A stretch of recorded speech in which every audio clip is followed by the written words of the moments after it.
బెజవాడ సాయి కాదు నేను. Bezawada bad boy Sai అని అందరికి అలవాటు. నాకు ఫేస్‌బుక్‌లో, ఇన్‌స్టాగ్రామ్‌లో ఎవరైనా లాఫ్ చెంబులు పెడితే నాకు చాలా కోపం వచ్చేది ఒకప్పుడు.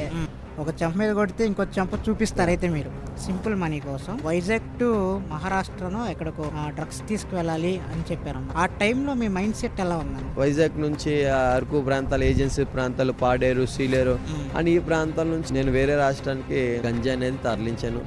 డబ్బు మీద వ్యామోహంతో. ఇంకా డబ్బుని ప్రాకులాడుతున్నా నేను. ఆ డబ్బులోనే నాకు సమాధానం దొరకలే. ఆ డబ్బుతో ఆరోగ్యం కొనలేకపోయాను. ఆ డబ్బుతో నాకు ప్రశాంతత ఏనాడు కరువైపోయింది. ఆ డబ్బుతో నేను మంచి ఆహారం కూడా భుజించలేకపోయాను. ఎప్పుడైతే నేను ఇంకా దేవుడితో ఏకాంతంగా సహవాసం చేశానో దేవుడు నాకు బలాన్ని ఇచ్చాడు. ఇప్పుడు నాకు ఒక లారీ గంజి తీసుకొచ్చి నా చేతిలో పెట్టి నాకు అక్కర్లా. ఒక వైన్ షాప్ నా పేరు మీద రాసేసి నాకు అక్కర్లా. ఇప్పుడు యవనస్తులు చెడిపోవటానికి కారణం సినిమాలేనా? ఖచ్చితంగా బ్రదర్. సినిమాలు, ఈ సోషల్ మీడియా అని చెప్పొచ్చు. ఫస్ట్లో మీ సాక్ష్యాలు చూసినప్పుడు నిలబడి చెప్పారు, ఒక 4-5 చోట్ల నిలబడి చెప్పారు. తర్వాత చూస్తే మోకాళ్ళ మీదకి వచ్చేసారు. దానికి రీజన్ ఏంటన్నా? నేను మోకాళ్ళ మీద సాక్ష్యం చెప్పడానికి కారణం ఒకళ్ళ జీవితం నన్ను ప్రభావితం చేసింది. అయితే మీరు రక్షణలోకి వచ్చారు కదన్నా, రక్షణలోకి వచ్చిన తర్వాత ఎలాంటి శోధనలు కానీ శ్రమలు కానీ ఎలాంటివి ఎదురవుతాయి? నేను ఎగ్జాంపుల్ చెప్తాను నా జీవితంలో జరిగిన సంఘటన. దేవుని నమ్మిన తర్వాత మొదటి దినాల్లో ఏం జరిగిందంటే, నేను ఏ అమ్మాయిని అయితే ప్రేమించానో ఆ అమ్మాయి నన్ను విడిచిపెట్టేసింది కదా, ఆ అమ్మాయి తిరిగి నాకు ఫోన్ చేసింది.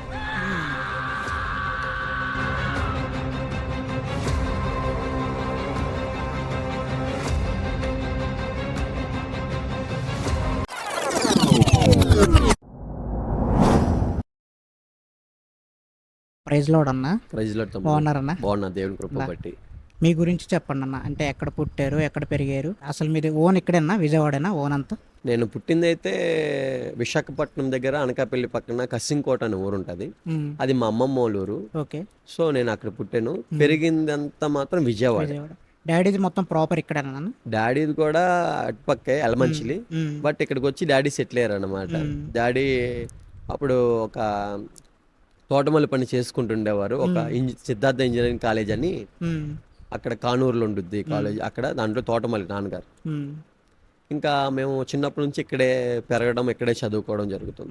డాడీ మమ్మీ ఏం చేస్తారన్న? డాడీ తోటమాలి. అప్పుడు ప్రభుత్వం బట్టి మా నాన్నగారికి గవర్నమెంట్ జాబ్ వచ్చింది. మా నాన్నగారు చదువుకోకపోయినా సరే గవర్నమెంట్ ఎంప్లాయీగా అప్పుడు వచ్చిందనమాట. మా అమ్మగారు పాచి పని చేసుకుంటూ ఉండేవారు. కారణము మా నాన్నగారు బాగా త్రాగుతూ ఉండేవారు. ఆ డబ్బంతటిని స్నేహితులకి ఇంకా బార్ షాపులకి బాగా ఖర్చు పెడతా ఉండేవారు.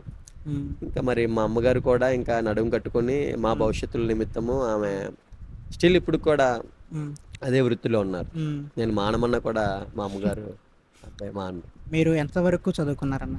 నేను 10th అయిపోయి ఇంటర్ ఫస్ట్ ఇయర్ మధ్యలో ఆపేసాను. మీ టెస్టిమోనిలో ఏమన్నా, మీరు తాగుడికి అలవాటైంది లవ్ స్టోరీ అని మీరు చెప్పారు. అది ఏ ఏజ్లో ఉన్నప్పుడు మీరు ప్రేమించారన్నా? నేను ప్రేమ అనేది అయితే చిన్నప్పుడు ఒక 6th క్లాస్ నుంచే మనుషుల్ని ప్రేమించడం మొదలుపెట్టా. అది ఈవెన్ అమ్మాయి అయినా సరే. తిరిగి నన్ను ప్రేమించిన ప్రేమ ఎప్పుడంటే, ఒక అమ్మాయి నన్ను ప్రేమించింది ఎప్పుడంటే అది 9th స్టాండర్డ్లో.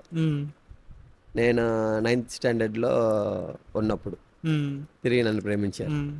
అది 10th క్లాస్ వరకు కొనసాగింది. ఆ తర్వాత ఒక దినం నా బ్రేకప్ అయిందనమాట. అప్పటి నుంచి నాకు ఈ వ్యసనాలు అనేవి అలవాటు. నాకు చిన్న వయసులో మామూలుగా ఇండిపెండెంట్ పుల్లల్ని వెలిగించుకొని అదే సిగరెట్ లాగా తాగుతారు కదా, అలాగా చిన్నప్పటి నుంచి నాకు ఉంది. కానీ సిగరెట్ హ్యాబిట్ అంతగా అప్పుడు లేదు నాకు. ఆ చిన్నప్పుడు ఆగతాయిగా చేసేవాళ్ళు.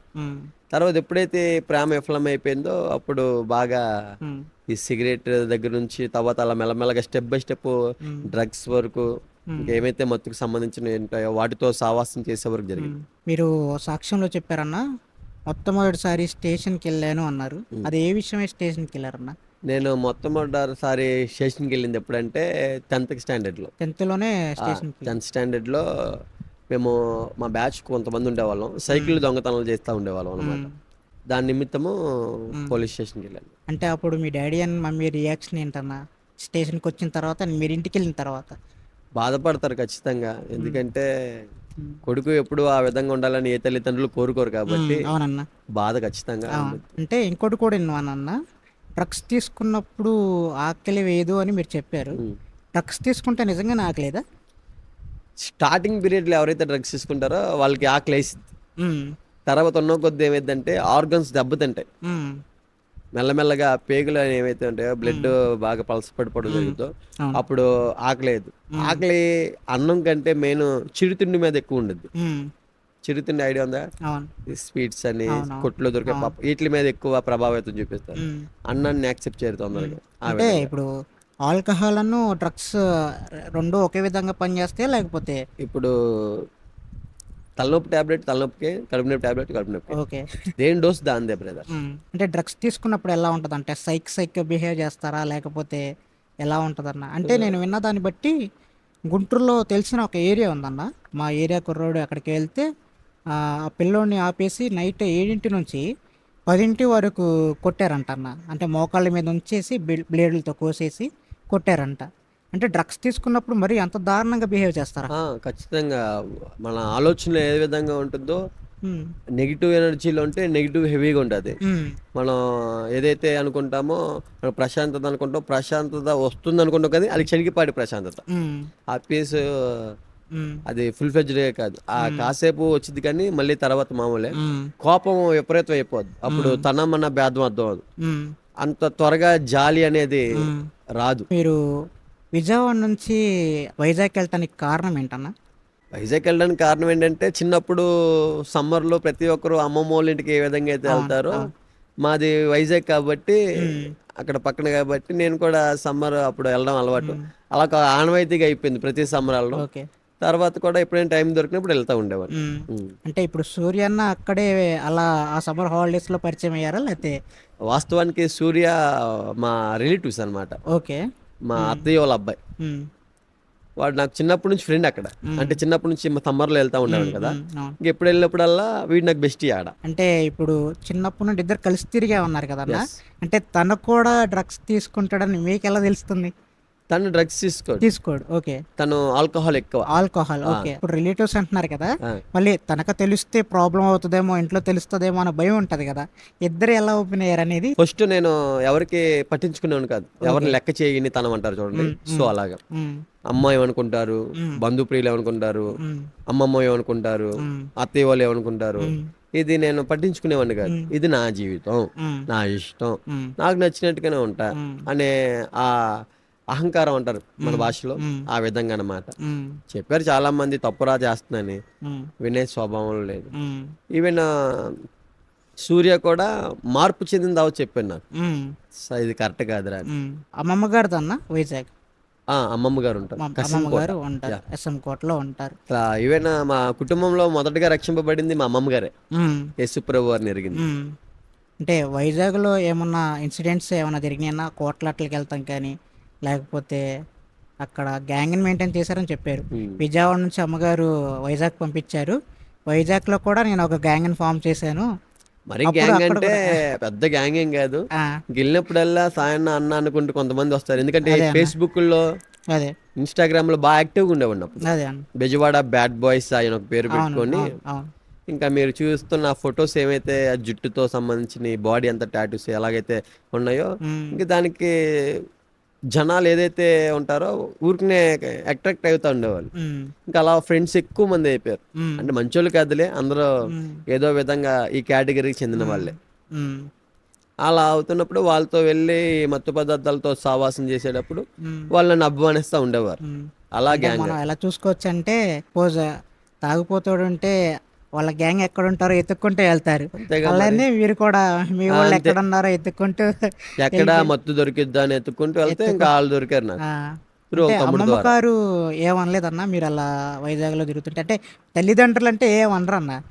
అంటే అమ్మమ్మ గారు ఏమన్నా ఇంక మిమ్మల్ని తల్లిదండ్రులతోనే అలాగుంటే ఇంకా రిలేటివ్స్‌తో ఎలా ఇంకా దారుణంగా ఉంటాను అదే. కదండీ. అదే. అదే. అంటే నేనేమంటున్నానంటే తల్లిదండ్రులనే లెక్క చేయను నేను. ఇంకా హ్మ్. రిలేటివ్స్‌ని ఎలా లెక్క చేస్తా? హ్మ్. అంటే రిలేటివ్స్ ఎప్పుడు గుడ్డే చెప్తారు. హ్మ్. మంచిగా ఉండరా బాబు అని అవును. చెప్తారు. అవును. వాళ్ళేమనుకునేవాళ్ళంటే అమ్మో! ఈడితో ఎందుకు మాట్లాడడం? హ్మ్. ఏమనంటే మళ్ళీ మనల్నే హ్మ్. నాకు వెంటనే మొహం మీద మాట్లాడడం అలవాటు. హ్మ్. బూతులు. హ్మ్. ఇంకా సో ఎవరు నాతో మాట్లాడడానికి ఇష్టపడేవారు కదనమాట. ఇంకా అలా ఉండేది జీవితం. అంటే ఇప్పుడు బెజవాడ సాయి నుంచి ఎల్విన్ బర్నబాస్గా మారిన తర్వాత అసలు బూతులు వాస్తవానికి బెజవాడ సాయి కాదు నేను, bad boy Sai. Bezawada bad boy Sai అని అందరికి అలవాటు. పొరపాటున బెజవాడ సాయి అని వేసారు అక్కడ. ఆ, ఇంకా అది అందరికి అలవాటు అలా అయిపోయింది. అలవాటు అయిపోయింది. చాలా మంది మా ఇంటి పేరు బెజవాడ అనుకుంటారు, కాదు, బంగారు మా ఇంటి పేరు. ఓకే. అంటే మీకు 3 పేర్లు నేను చెప్పారన్న. ఎస్. ఆ 3 పేర్లు ఏమన్నా మా కోసం ఒకసారి చెప్తారా? తల్లిదండ్రులు అయితే బంగారు సాయి కుమార్గా పెట్టారు. ఉమ్, నేను యవనప్రాయంలో ఈ ఫేస్బుక్లకి ఇన్స్టాగ్రామ్లకి బెజవాడ బ్యాడ్ బాయ్ సాయి అని పెట్టుకున్నాను. ఉమ్. బాప్తిసం పొందుకున్న తర్వాత ఎల్విన్ బర్నబాస్. బర్నబాస్ అంటే గత జీవితానికను ఇప్పుడున్న జీవితానికి, ఇప్పుడు కోపం వచ్చింది అనుకోండి, ఉమ్. గతంలో అంటే కోపం వస్తే నోట్లో నుంచి ఆనుమత్యాలు వచ్చాయి, అవును. మరి ఇప్పుడు కూడా అలానే. అనేది ఖచ్చితంగా మనుషులు ఉంటుంది. ఉమ్, అప్పుడు ఉండే కోపం అయితే ఇప్పుడు లేదు. ఉమ్, ఇప్పుడు తగ్గించుకోవడం దేవుడు నేర్పించాడు. ఉమ్, దేవుడు ఏ విధంగా ఉమ్, తనని హింసించేటప్పుడు ఏ విధంగా తగ్గించుకున్నారో, ఏ విధంగా మనుషుల మీద ప్రేమ చూపించారో ఆ స్వభావం ఉంది. ఎందుకంటే ఫర్ ఎగ్జాంపుల్ ఒకటి చెప్తా వినండి. నాకు ఫేస్బుక్లో ఇన్స్టాగ్రామ్లో ఎవరైనా లాఫ్ సింబల్ పెడితే నాకు చాలా కోపం వచ్చేది ఒకప్పుడు. ఉమ్, లాఫ్ సింబల్ పెడితేనే um, heart symbol, laugh symbol, angry symbol, sad symbol అనేవి వస్తాయి, ఎమోజిస్. ఎమోజిస్. అవును.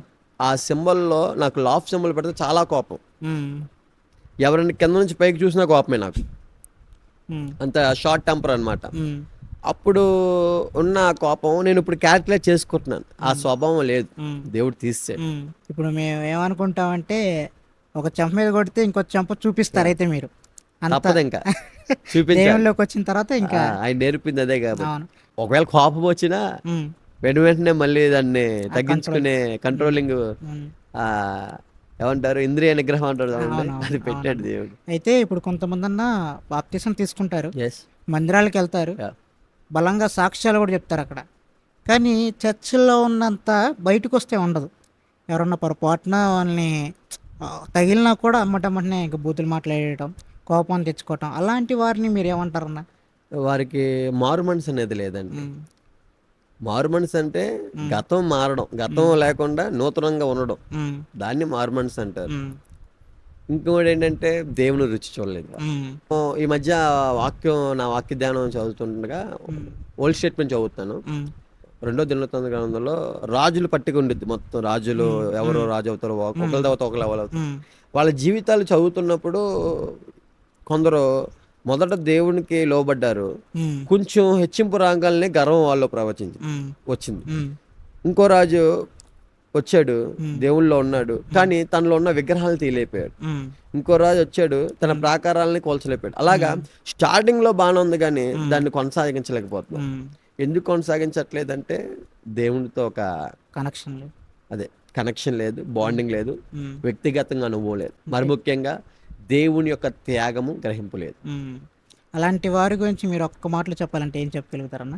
వేషధారణ అనొచ్చు. వేషధారణ. మనుషుల ముందు ఒక రకంగా, మనుషులు లేనప్పుడు ఒక రకంగా, ఉమ్. అంతే కదా. అంటే పాషగారుల ముందేమో భక్తి పరుల్లా కనిపించేసేసి. ఈ గుంపులో నేను ఒకప్పుడు ఉన్నాను, మారు మనసు లేనప్పుడు ఉమ్, అదే. నేను ఉన్నాను. ఉమ్, నేను చర్చికి వెళ్ళి ఉమ్, నేను పాస్టర్ గారి దగ్గర చేతులు కట్టుకోవడం, వారి ముందు పరిచయం చేయడం, ఉమ్, మళ్ళీ మందిరం దాటి బయటకు వెళ్ళిన తర్వాత అదే. ఎందుకంటే దేవుడు చూస్తున్నాడనే భయం లేదు అప్పుడు, ఉమ్, దేవుడు హృదయంతరాంగాలు ఎరిగిన వాడనే ఒక గ్రహింపు లేదు అప్పుడు. ఉమ్, ఇప్పుడు ఉమ్, ఆ గ్రహింపు దేవుడు పెట్టాడు. ఎందుకంటే హృదయ రహస్యాలు ఎరిగిన వాడు ఆయన. ఉమ్, మన మాట, మన తలంపుకు రాకమునిపై సమస్తం ఎరిగిన దేవుడు ఆయన. ఉమ్, అది చూస్తున్నాను నేను యొక్క గ్రహింపు దేవుడు ఇచ్చాడు. ఉమ్. అంటే ఇంత సాత్వికన్న మీకు ఎలా పరిచయం అన్న? చిన్నప్పటి నుంచే పరిచయం వాడు. ఎందుకంటే సాత్విక్ కల్వరి ఇమ్మాన్యుయల్ మినిస్ట్రీస్కి వెళ్తూ ఉండేవాడు. సాత్విక్ పేరు మోహన్స్ యాక్చువల్గా. ఉమ్, చిన్నప్పటి నుంచి కలిసి పెరిగాం విజయవాడలో. ఉమ్, మా బాబాయ్ పిల్లవాడే. ఉమ్. చిన్నప్పటి నుండి చర్చికి వెళ్తాం అలవాటు అన్న? లేదు, ఉమ్, తను కూడా యేసు ప్రభు అని తెలుసుకొని, ఉమ్, యేసు ప్రభు వారు నిజమైన రక్షకుడని ఎరిగి, ఉమ్, పాపులను రక్షించేవాడు ఆయన మాత్రమే, విరిగి నరిగిన హృదయాన్ని బాగు చేసేవాడు ఆయన మాత్రమే అని ఎరిగి ఉమ్, తను బాప్తిస్వం పొందుకున్నాడు. ఉమ్, తను చర్చికి వెళ్తుంటే ఇంకా విజయవాడ ప్రాంతం నేను వచ్చాక ఉమ్. నన్ను కూడా ఇన్వైట్ చేశాడు, కానీ నేను అంటే వైజాగ్ నుంచి విజయవాడ వచ్చిన తర్వాత అన్న? అసలు ఆ వైజాగ్లో ఒక ఇన్సిడెంట్ జరిగింది. ఏంటంటే నాకు ఈ డ్రగ్స్ బట్టి శరీరం అంతా బలహీనం అయిపోయింది. ఉమ్, అక్కడ వైజాగ్లో సూర్య ఉన్నాడు కదా మా అవును, ఫ్రెండ్, అవును. అతడు కూడా దేవుణ్ణి నమ్ముకున్నాడు, తెలుసుకున్నాడు, జీవితం మార్పు చెందింది. ఉమ్, తను చర్చికి వెళ్తున్నాడు. ఉమ్, అక్కడ నాకు ఆహ్వానం వచ్చింది చర్చికి రారా అని. ఉమ్, అప్పుడు నేను మొదట యాక్సెప్ట్ చేయరా, తిట్టాను, ఇబ్బంది పెట్టాను, హల్లెలూయా బ్యాచ్ అన్నాను, చాలా ఎక్కిరించాను. ఉమ్, ఒకరోజు హాస్పిటల్ చుట్టూరు తిరిగిన నేను. ఉమ్, తర్వాత చర్చికి వెళ్తే ఎక్కడికైతే మనకు ఆరోగ్యం రావాలి మెయిన్ అని ఒక స్వార్థంతో వెళ్ళాను దేవుని మందిరానికి. ఉమ్, ఇంకా అక్కడ దైవజనులు నా కోసం ప్రార్థన చేయడం, వారు నా కోసం ఎంతో మొరపెట్టడం జరుగుతూ వచ్చింది. అప్పుడు నేను వేషధారంగా ఉండేవాడిని. ఉమ్, దేవుని గురించి నేను గ్రహించట్లేదు. ఉమ్, అందరి దేవుళ్ళు యేసు ప్రభు ఒకటేలే అనుకుంటూ ఏమైనా యేసు ప్రభు విగ్రహం కనపడినా ముద్దులు పెట్టుకోవడం అలవాటు. ఇది భక్తి అనుకున్నాను తప్ప నిజమైన భక్తి హృదయంలో దేవునికి స్థానం ఇవ్వడం అనే ఆలోచన అప్పుడు లేదు నాకు. ఉమ్, అప్పుడు ఇందాక మీరు మనం మాట్లాడుకున్నట్టు వాక్యం చెప్పినప్పుడు అరే నాలాగే అరే నా గురించి చెప్తున్నారేంటి అని నాకు అనిపించినా ఉమ్, మారు మనసు లేకుండా నేను బయటికి వెళ్ళిపోయి ఇష్టానుసారంగా జీవించేవాడిని ఒకప్పుడు. మారు మనసు లేక మునుపు, ఉమ్, దేవుని యొక్క విలువ ఎరగక మునుపు, ఉమ్, దేవుని యొక్క ప్రేమ రుచి చూడక మునుపు నా పరిస్థితి అది. ఉమ్, అక్కడ నేను కొద్ది రోజులు వెళ్ళాను చర్చికి. ఉమ్, మళ్ళీ అక్కడ నుంచి విజయవాడ ప్రాంతం వచ్చేసిన తర్వాత నేను చర్చికి వెళ్ళాలి అక్కడికి. ఉమ్, అయితే సాత్విక్ నాకు ఆహ్వానం పలికాడు, ఉమ్, మా చర్చికి రా అని. ఉమ్, అప్పుడు నేను వెళ్ళలేదు. ఉమ్, తర్వాత ఒక ఇన్సిడెంట్ జరిగింది నాకు. ఏంటంటే నేను లోన్లీ అయిపోయాను. ఇంకా ఉమ్, నేను ఎవరినైతే ప్రేమించానో వారు దూరం అయిపోయారు. ఉమ్, ఎవరైతే నేను ఎక్కువ ఆరాధించిన స్నేహితులు ఉన్నారో వాళ్ళు వీపు చూపించారు. ఉమ్, ఇంకా అందరూ అలా అయిపోతున్నారు, వెనక్కి అయిపోతున్నారు, ఒంటరి వ్యక్తిగా అయిపోయా. ఉమ్, అప్పుడు నా జీవితంలో ఒక క్రైస్తవురాలైన మా అక్కగారు వచ్చి ఉమ్, నీ పరిస్థితి దేవుడు తప్ప ఇంకెవరో సరిచేయలేరు రా. ఉమ్, నా పరిస్థితి అప్పుడు ఎలా ఉందంటే డ్రగ్స్ డోస్ ఎక్కువైపోయి ఒక వెర్రివాడిగా మారిపోయి ఉమ్, హృదయం అంతా వేదనతో శరీరం అంతా బరువు ఎక్కువైపోయి నెమ్మది సమాధానం లేదు. ఒక రకంగా బ్రతికి ఉండగా నరకం చూస్తున్నాను అని చెప్పొచ్చు ఒక మాట. ఉమ్, ఎప్పుడైతే నేను తర్వాత మా సహోదరి క్రైస్తవురాలు చెప్పిన మాట ప్రార్థన చేసుకున్నారో, ఉమ్, ఆ ప్రార్థన చేసుకున్న తర్వాత ఆ ప్రార్థనలో జరిగింది ఏంటంటే ప్రభువా నాను పాపిని, ఉమ్, నా పరిస్థితి ఇది, ఉమ్, నాకు సహాయం చేయి ఉమ్, అని ఒక మొర్ర రావడం జరుగుతుంది. ఉమ్, ఆ ప్రార్థనలో నాకు తెలియకుండానే కంట్లోంచి నీళ్ళు రావడం జరుగుతుంది. ఉమ్, ఆ సమయంలో ఒక్కసారిగా హృదయం అంతా భారముగా బరువుకున్న నాకు ఉమ్, తేలికైపోయింది. ఉమ్, నాకు భలే కొత్తగా అనిపించింది. అరే కొద్ది నిమిషాల మట్టుకు బాత్రూంలో ఒక రకంగా వెర్రివాడిగా కుటుంబం దగ్గర ఒక రకంగా ఒక ఒంటరివాడిగా ఫీల్ అయ్యాను నేను. ఇప్పుడేంటి ఇంత జాయ్ ఉంది నా హృదయంలో, అదే తెలియని సమాధానం, ఉమ్, తెలియని విశ్రాంతి. ఉమ్, నేను పేరు పెట్టలేను దానికి ఆనాడు. ఉమ్, తర్వాత సాత్విక్ వాళ్ళ చర్చికి వెళ్ళడం జరిగింది. ఉమ్, అక్కడ దేవుడు వాక్యం ద్వారా దేవుడు మనిషిని ఎంత ప్రేమిస్తున్నాడో, ఉమ్, మనుషులు మనిషిని ఏ విధంగా మోసం చేస్తారో, ఉమ్, మనుషులు ఏ విధంగా మనుషులు వాడుకుంటారో ఉమ్, అని ప్రతిదీ దేవుడు ఎంత మనిషిని ప్రేమిస్తున్నాడు అనేది దేవుని యొక్క శాశ్వతమైన ప్రేమ ఉమ్, అక్కడ నేను రుచి చూశాను. ఉమ్, దైవజనుల ద్వారా, మా ఆత్మీయ తల్లిదండ్రులు డానియల్ ఆనంద్ గారు, ఉమ్, కమల్ కుమారి గారి ద్వారా నేను రుచి చూశాను. ఉమ్, వారి ద్వారా యేసు ప్రభు వారు మనిషిని ఎంత ప్రేమిస్తున్నారు, యేసు ప్రభు వారు అసలు ఎందుకు ఈ లోకానికి రావాల్సి వచ్చిందనే విషయాలు నేను గ్రహించగలిగాను. నేను నమ్మాను యేసు ప్రభు వారు నాలాంటి వాడి కోసం, నాలాంటి వాడి కోసం, పాపుల కోసం ఆయన ఈ లోకానికి వచ్చినాడు. ఆయన మనిషి కుమారుడిగా జన్మించి నశించిన దాన్ని వెతికి రక్షించడానికి ఈ లోకానికి వచ్చి ఉన్నాడు. ఆయన మరణించాడు, ఆయన మూడో రోజు తిరిగి లేచినాడు, ఆయన పునరుద్ధారణ అయ్యాడు, ఆయన మళ్ళీ రాబోతున్నాడు అనే ఒక సువార్త నేను యాక్సెప్ట్ చేశాను. ఈ నోటితో ఒప్పుకున్నాను యేసు ప్రభు వారిని, హృదయం మంది విశ్వించి బాప్తిసం పొందుకున్నాను మారు మనసు నిమిత్తము. అంటే టాపిక్ వచ్చింది కాబట్టి అడుగుతున్నానన్నా, మీరు మీ స్నేహితులు ఉన్నారు కదన్నా, మీరు గ్యాంగ్, మీరు 10 మంది ఎక్కడికి వెళ్ళినా మేము గ్యాంగ్గా ఉంటాం. అవునవును, మరి మీరు చర్చ్కి వెళ్తున్నప్పుడు వాళ్ళు ఏమన్నా అనుకుంటారేమో అని ఎప్పుడు అనిపించలేదన్నా మీకు? అనిపించలేదుగా. ఉమ్, ఎందుకంటే దేవుని ప్రేమ అంత ఆకర్షించింది నన్ను. అదే. ఉమ్, ఎందుకంటే దేవుడు నాలాంటోడి కోసం అనేక మాటలు పడ్డాడు, మొహం మీద గుద్దించుకున్నాడు, మొహం మీద ఉమ్మేపించుకున్నాడు. అంతలా తగ్గించుకున్న దేవుడే ఉమ్, ఆయన జీవితం అంత ప్రభావితం చేసింది, నేను తగ్గించుకోలేనా ఉమ్, అనే ఒక స్వభావంలోకి దేవుడు నడిపించారు. ఉమ్, హేళన చేశారు, ఈవెన్ నేను ఒకప్పుడు చేసే హేళన, హల్లెలూయా బ్యాచ్గా తెల్లవాళ్ళ దేవుడు ఎక్కిరించినాను నేను కూడా. అప్పుడు యేసుప్రభువారి విలువ తెలియదు నాకు. వాళ్ళు వీళ్ళు మత మార్పిడి, తెల్లవాళ్ళ దేవుడు, పరాయ దేశస్తులని ఏ విధంగా వాళ్ళు వీళ్ళు మాట్లాడతారో ఆ మాటలు పట్టుకొని ఇంకా క్రైస్తవం అంతా ఇంతరా బాబు అన్నోన్నే నేను. ఉమ్, ఈ దైవజనులందరూ వ్యాపారం చేస్తారని అన్నోన్నే నేను. ఉమ్, కానీ ఒక దైవజనుడి గురించి వినడం కంటే చూసి వాళ్ళు ఏ విధంగా ప్రయాసపడుతున్నారో తెలుసుకోవడం బెటర్. ఎందుకంటే దొంగలు ఉన్నారు కాదనట్లా, బైబిల్ పట్టుకొని వ్యాపారం చేసే వాళ్ళు ఉన్నారు, అదే బైబిల్ పట్టుకొని వారి జీవితాలు త్యాగం చేసుకొని పరిచయం చేసేవాళ్ళు కూడా ఉన్నారు అని నేను చెప్పట్లా. మత్తయి సువార్త 24వ అధ్యాయం 24వ వచనంలో దేవుడే చెప్తున్నాడు. అన్న అంటే మీరు మందిరానికి వస్తా అన్నారు కదా, అవును. మీ తల్లిదండ్రులు ఏమీ అబ్జెక్ట్ చేయలేదన్న మిమ్మల్ని? అంటే మన విగ్రహారం చేస్తున్నాం కదరా, మనం ఎందుకు వెళ్ళాలి అనేది మిమ్మల్ని అనలేదా, క్వశ్చన్ చేయలేదా? అసలు చేయలేదండి. ఉమ్, వాళ్ళు ఇంకా ప్రోత్సహించారు. వెళ్ళటానికి. ఆ, ఆ, ఎందుకంటే కొడుకు మార్పు చెందాలి ఏదో విధంగానే ఆలోచించే ఉమ్, పేరెంట్స్ ఇప్పుడు మన తల్లిదండ్రులు. ఉమ్, సో అక్కడికైనా వెళ్తే బాగుపడతాడేమో అనే ఆలోచనతోనే వాళ్ళు ఉన్నారు. బ్రతికన్నా మార్చుకుంటాడేమో. వాస్తవానికి మా తల్లిదండ్రులు, నేను మార్పు చెందిన తర్వాత మా తల్లిదండ్రులు దేవుని మందిరానికి రాలేదు. ఉమ్, వారు భక్తి వాళ్ళు చేసేవాళ్ళు, నా భక్తి నేను చేస్తూ ఉండేవాడిని. ఉమ్, దేవుడు మాట్లాడేవారు వాక్యం ద్వారా, విశ్వసించు నీవును నీ ఇంటి వారును రక్షింపబడుదురు. ఉమ్, నేను మా ఆత్మీయ తల్లిదండ్రులకి చెప్పాను అనేక మార్లు, ఆ విషయంలో బాధపడేవాడిని. అప్పుడు మా ఆత్మీయ తల్లిదండ్రులు కూడా చెప్పారు, దేవుడి మీద భారమైనా దేవుడు మాట్లాడితేనే కార్యం జరిగిద్ది ఉమ్, అన్నప్పుడు ఒక వాగ్దానం ద్వారా దేవుడు మాట్లాడాడు మా అమ్మతో. ఉమ్, భయపడకు, సిగ్గుపడకు, నువ్వు అవమానం తలంచుకోమని యెషయా గ్రంథంలో 54వ అధ్యాయం 4వ వచనంలో ఉంటాయి ఈ మాటలు. ఉమ్, ఆ రోజు మా అమ్మగారు నామం పేరట వాగ్దానం తీసుకుంటాగా న్యూ ఇయర్కి ప్రామిస్ కార్డులు, అప్పుడు దేవుడు ఆ వాక్యం ద్వారా దేవుడు మా అమ్మగారితో మాట్లాడు. ఉమ్, వాస్తవానికి మా అమ్మగారి హృదయంలో భయపడుతుంది, బాధపడుతుంది, చుట్టాలు ఏమనుకుంటారు, బంధుప్రియులు ఏమనుకుంటారు అనే ఆలోచనతో ఆమె ఉందని నాకు తెలియదు. ఉమ్, కానీ దేవుడు హృదయాంతరంగా ఎరిగినవాడు కదండి. అవును. నేను తీసుకున్నది ఎప్పుడు జనవరి 1వ తారీఖున, ఉమ్, నేను మా అమ్మని అడిగింది 4వ తారీఖు 5వ తారీఖు మొత్తాన్ని అడిగాను. అప్పుడు చెప్తుంది ఆమె హృదయంలో ఉన్న మాటలు, బాధ, భయం, ఉమ్, ఎవరైనా అవమానిస్తారేమో, ఉమ్, అసలుకి నేను పెద్ద ముత్తైదు, ఎక్కడికి వెళ్ళినా సరే నా చేతుల మీద అన్ని ఫంక్షన్లు జరుగుతాయి. ఉమ్, మా అమ్మగారు ముత్తైదు అంటే మీకు తెలుసు, ఏ పేరంటాలు జరిగినా ఏ అవును, ఫంక్షన్ జరిగినా ఆమె పిలుస్తారు. ఉమ్, ఇప్పుడు వాళ్ళు వీళ్ళు ఏమనుకుంటారని భయంతో ఆమె ఉంది. ఉమ్, కానీ దేవుడు చూడండి ఎంత గొప్పవాడు, ఆమె హృదయంతో ఎంత తేట తెల్లంగా మాట్లాడే వాక్యం ద్వారా. అవును. ఆ వాక్యం కూడా ఉంది, మీకు కావాల్సిన ఫోటో చూపిస్తాను. ఉమ్, భయపడకము, సిగ్గుపడకము, నువ్వు అవమానం తలంచుకుము. ఉమ్, ఆ మాట జీవం గల వాక్కు అమ్మగారు హృదయాన్ని తెరిచాడు దేవుడు. ఉమ్, చర్చికి వచ్చింది నా వెనక, మళ్ళీ ఆ తర్వాత మా అమ్మగారు వచ్చారు. ఇప్పుడు మేము అందరం రక్షింపబడ్డాం, దేవుని సన్నిధిలోనే జీవిస్తున్నాం. ఉమ్. మీ సాక్ష్యాలు నేను కొన్ని విన్నానన్న. సులువైన మనీ కోసం, ఉమ్. సింపుల్ మనీ కోసం వైజాగ్ టు మహారాష్ట్రను ఎక్కడికో డ్రగ్స్ తీసుకువెళ్ళాలి అని చెప్పారన్న. అంటే ఆ టైంలో మీ మైండ్ సెట్ ఎలా ఉందన్న? ఇప్పుడు డబ్బు ఏదో విధంగా సంపాదించాలి అనే ఒక ఆలోచన ఉండేది. అంటే నేను డబ్బు మీద ఎక్కువ ప్రాముఖ్యత ఉండేది నాకు. అంటే డబ్బు ఉంటే ఎలాగైనా జీవించవచ్చు ఈ భూమి మీద అనే భ్రమలో బ్రతుకుతున్న వ్యక్తిని నేను.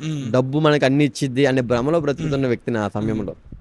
ఆ సమయంలో ఏంటంటే వైజాగ్ నుంచి ఆ అరకు ప్రాంతాలు, ఏజెన్సీ ప్రాంతాలు, పాడేరు, సీలేరు అని ఈ ప్రాంతాల నుంచి నేను వేరే రాష్ట్రానికి గంజా అనేది తరలించాను డబ్బు మీద వ్యామోహంతో. ఇంకా డబ్బు డబ్బు డబ్బు అని ప్రాకులాడుతున్నా నేను. ఆ డబ్బులోనే నాకు సమాధానం దొరకలే. ఆ డబ్బులో నేను ఆ డబ్బుతో ఆరోగ్యం కొనలేకపోయాను. ఆ డబ్బుతో నాకు ప్రశాంతత ఏనాడు కరువు అయిపోయింది. ఆ డబ్బుతో నేను మంచి ఆహారం కొని భుజించలేకపోయేవాడిని. అంటే మీరు వెళ్ళింది లాక్డౌన్ అప్పుడు అని చెప్పారు కదా, అసలు వెహికల్స్ కూడా అసలు మనుషులు తిరగటనే ఒప్పుకోరు వాళ్ళు. అలాంటిది మీరు అంత సింపుల్గా ఎలా తీసుకువెళ్ళారన్న? అది సెకండ్ లాక్డౌన్లో పర్మిషన్ వచ్చింది. ఏంటంటే ఉదయం 9 నుంచి నైట్ సాయంత్రం 6 వరకు ఏంటంటే మీ పనులు మీరు చూసుకోవచ్చు ఆంధ్రాలో. 6 తర్వాత లాక్డౌన్, బయటకు రాకూడదు ఎవరు. తెలంగాణలోనేమో నైట్ 10 నుంచి పొద్దున్న 6 వరకు లాక్డౌన్. అలా ఉండేదన్నమాట. ఆ గ్యాప్ నేను క్యాష్ చేసుకున్నాను.